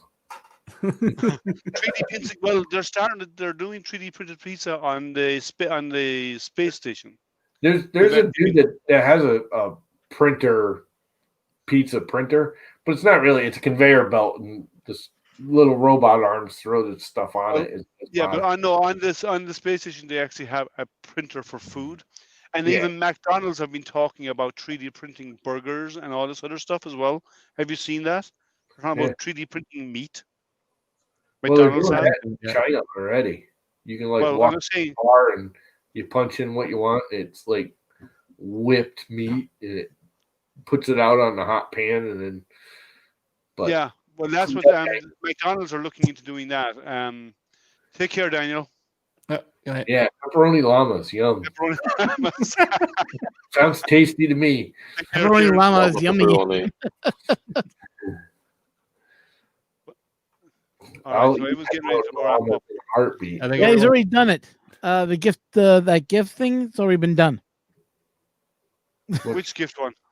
Lloyd was doing a special giveaway of $50 on printed solid. You left the code inside a picture, and you had to figure out where the code was in the picture, and then you place your order with printed solid, and you have to order it right then and there, or else the code expires. Yeah. It was a $50 gift card. He put it into a picture. I saw it. I found out exactly where it was, but unfortunately for myself, it was already taken from what I've been told. So it's like, well, whatever. Viking, you're being asked, what are you printing at the moment? I'm printing updated version of this, the dragonfly holder for Oh. 2P Sapphire. Hey, Loyal, how are you? I didn't see you in. I think you just got And here. the fan cage is detachable. Okay. So, That's Oh, nice. that's so the hot end is mounted there, so it's easy accessible. So, prototype is printing now. Yes, Amanda, my Irish is always showing. I can't help it. That's where I'm from. Hello. Is that a good thing or a bad thing, Amanda? I doubt said she's going to say it's a bad thing. She said my Irish was showing, so. If I really wanted to say my Irish is showing, I'd be talking about Supermax, not McDonald's. None of you who know who Supermax are. Everybody in Ireland does. I know what it is. You know Supermax? No, but I was in Oh. Ireland last year. Oh, then you probably came across Supermax there then. Yeah, I did come across it. They're better than McDonald's. Way better. Way better. It's not hard to be better than McDonald's, let's be honest. Well, you're talking from Canadian fast food and American fast food are totally two different things. I'm sure. Mhm. I don't want to get political, but they are totally two different things. Yeah, Big Macs with their cheese. Ugh, U.S. Canada, yeah, they taste better. Someone's Slightly talking about better, not by much. a 3D printer for bacon. No, sorry, bacon only comes from one place, and that's directly from the pig. Yeah. It's not coming out of a printer. Light and cook crispy. Gotta be crispy. Can't stand people that like soggy bacon. That ain't right. I'm sorry. I'm on your side. Crispier the better. And not that Canadian ham crap. Real bacon. Well, see, Bacon. your Bacon version is of bacon. ham. Now, It's not remember, bacon. your version of bacon and our version of bacon are very different as well. No, we have the same bacon. Yeah, the same bacon. Well, Yeah. no, the Canadian. See, Different the Americans have bacon with a lot of fat on Yeah. in strips. Yeah, The yeah. Irish, the Canadians is a lot of meat, less and no fat, right? Primarily. Fat. Not flavor. quite. We do have our bacon can be somewhat fatty too. Yeah, Okay. it depends on It's what you not- want to it's buy. not Like, as if you go well with maple cut. leaf, like maple leaf bacon has pretty like a lot of fat, but if you go with some of the other brands, they're less so. So Yeah, and it ours also is matters how they smoke it too. Yeah, And with Canadian bacon, I know that we got like many different types of way we smoke it. 90% of apple wood or cherry wood. Oil. I've I had agree. even Fat is flavor. I agree with that. See, the yeah, way we fast make flavor, it, yeah. our bacon has what you call American bacon on top, and then it has a Canadian bacon meat as well attached to it. That's ours, is all of that. okay. You- I either find it one way or the other here. I can never find it two. In Ireland, we actually have it. It's actually one unit. Okay. So Oh, that's okay. how we do it. Everyone makes a big deal now about Angus beef, which has marbling of fat in it. You realize back in the 60s and 70s, Angus beef was the crap, and everyone was trying to get it more and more lean, and they were actually breeding that out of the cow. And now they're trying Do you realize that there are because everyone figured out that the fat was flavor. Oh, by the way, bacon and cabbage is the food of the gods. I don't care what anyone has to say. What? Salty bacon and cabbage cooked together, not No. separately, is the best meal you'll ever eat in your life. Take your cabbage, boil it in your damn water, stick your head in the pot, take a big whiff. Now go Yes, to Kieran. a garbage truck, stick your head in the hopper, and it smells exactly like cabbage. I'm sorry. A dumpster is what? the exact same as Baker, cabbage. where are you? Are you in, Smells like garbage. Baker, are you in Sweden or where are you from? Norway. You're in Norway. So Yeah. you understand then about the Swedish canned fish that they let ferment. Oh, surströmming. Oh, that's Yeah. nasty. Now, if you think cabbage tastes and smells bad, this stuff has to be opened outdoors. Because they Yeah, have it during the spring, and you open it outdoors because the smell is so bad. yeah. It'll take you 6 months to get it out of your house. Why would you eat You have that? to warn the neighbors. Yeah, you have to warn the neighbors. You know, I It's saw bad. something on that on I always watch Top Gear, and they opened a couple cans of that during some trip somewhere. And they were talking about it. Like the guy brought it into his hotel room and he opened it up and he had to leave. I don't know if you guys watch Top Gear. I I've love never eaten that. stupid. Top Gear's fun. Oh, by the way, Kobe beef.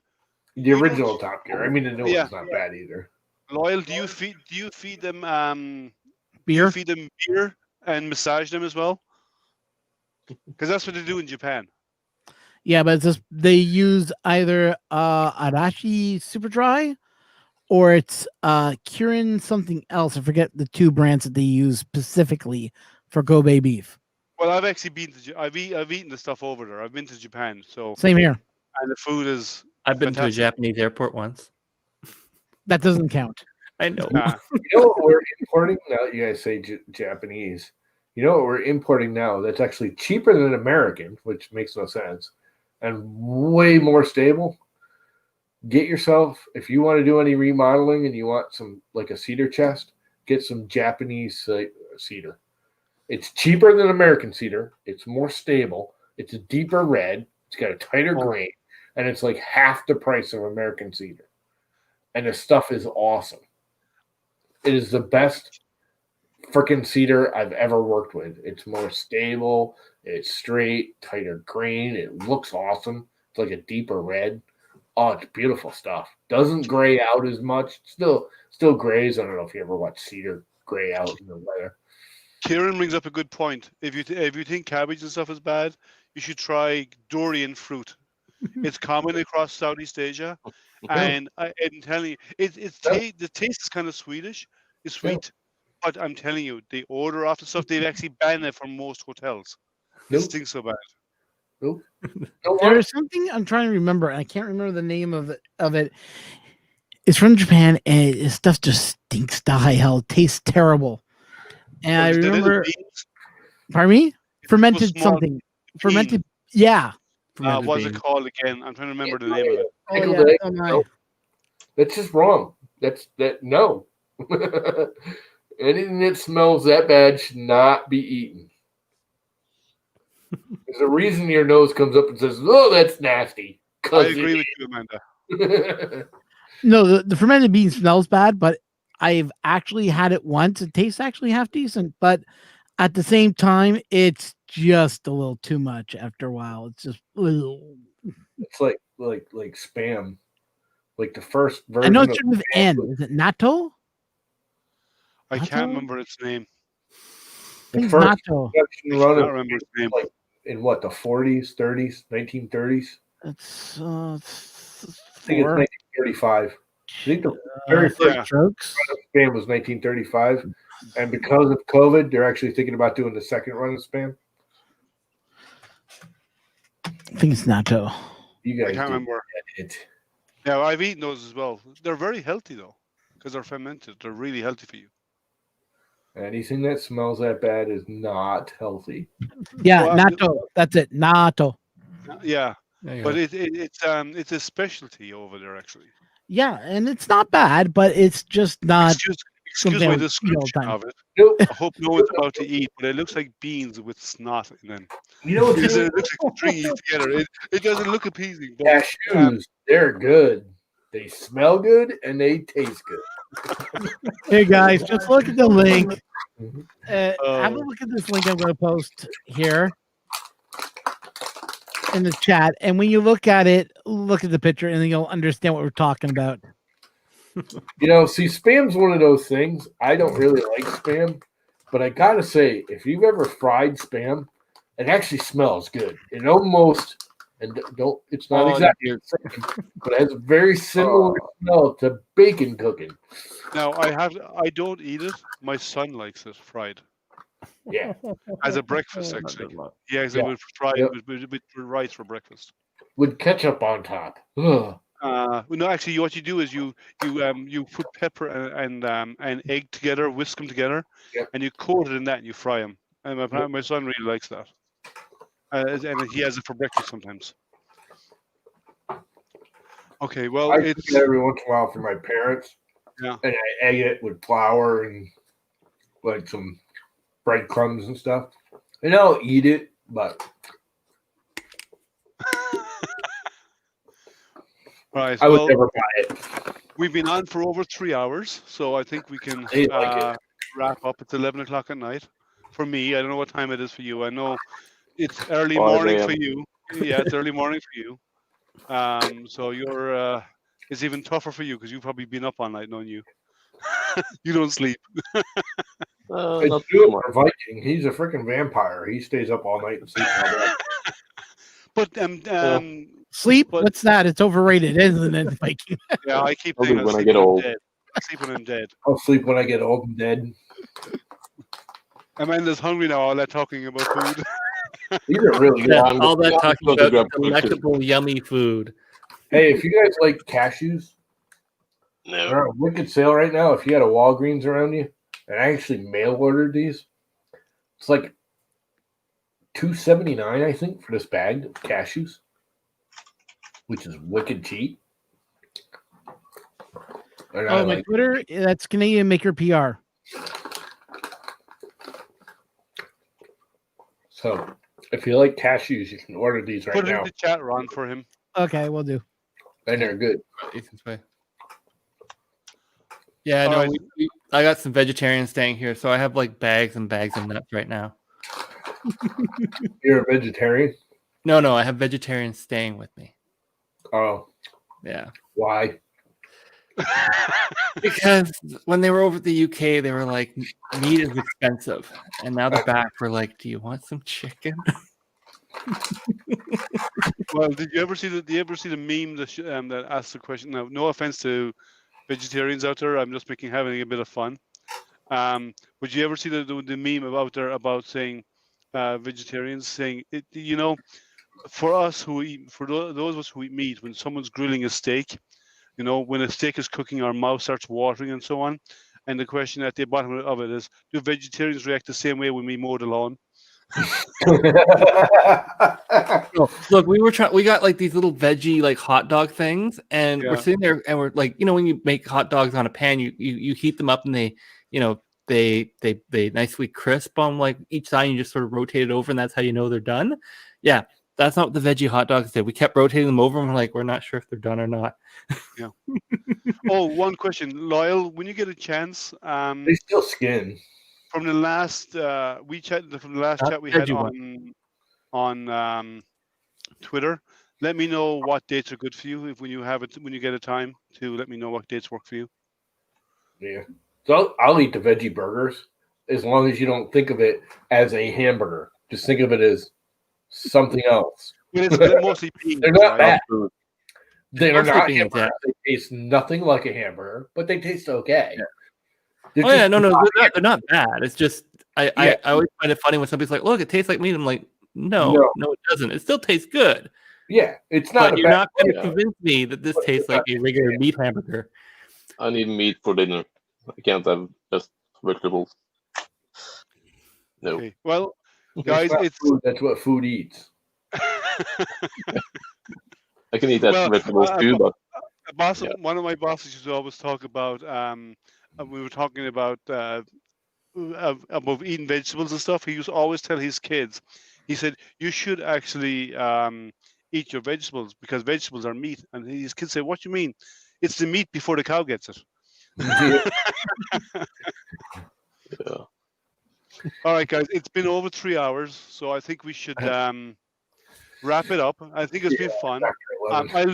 I might do a daytime one on Thursday during the day because it'll be quietish time of the before the Christmas craziness, and I will do another one. I will be doing it again next week. I do one every week, so I hope everyone has a great Christmas. If I don't see you before then, and don't drink too much or too little, and stay safe. From the Irish guy, just realize there is no too much. I'm not a drinker. I don't drink either. So no, I'm an Irish guy. I'm not a drinker. So when I go home, I have to drink in the plane because I have to pass the blood alcohol test. I remember going through that. They're like, "What is this?" Citizenship. You gotta have we don't use passports. We use blood alcohol tests. So Exactly. Do you have anything to declare? I'm sober. Please leave the country. Yeah, I have to drink in the plane. So when I get there, my alcohol levels are high enough. It's above 50% when I get off the plane. So have a good holiday, guys. And if I don't see you before, everyone, have fun. And I will see you next week because I'll have another hangout next week. All right, later. All right, take care, guys, and thanks all for coming. Bye, guys. Ciao.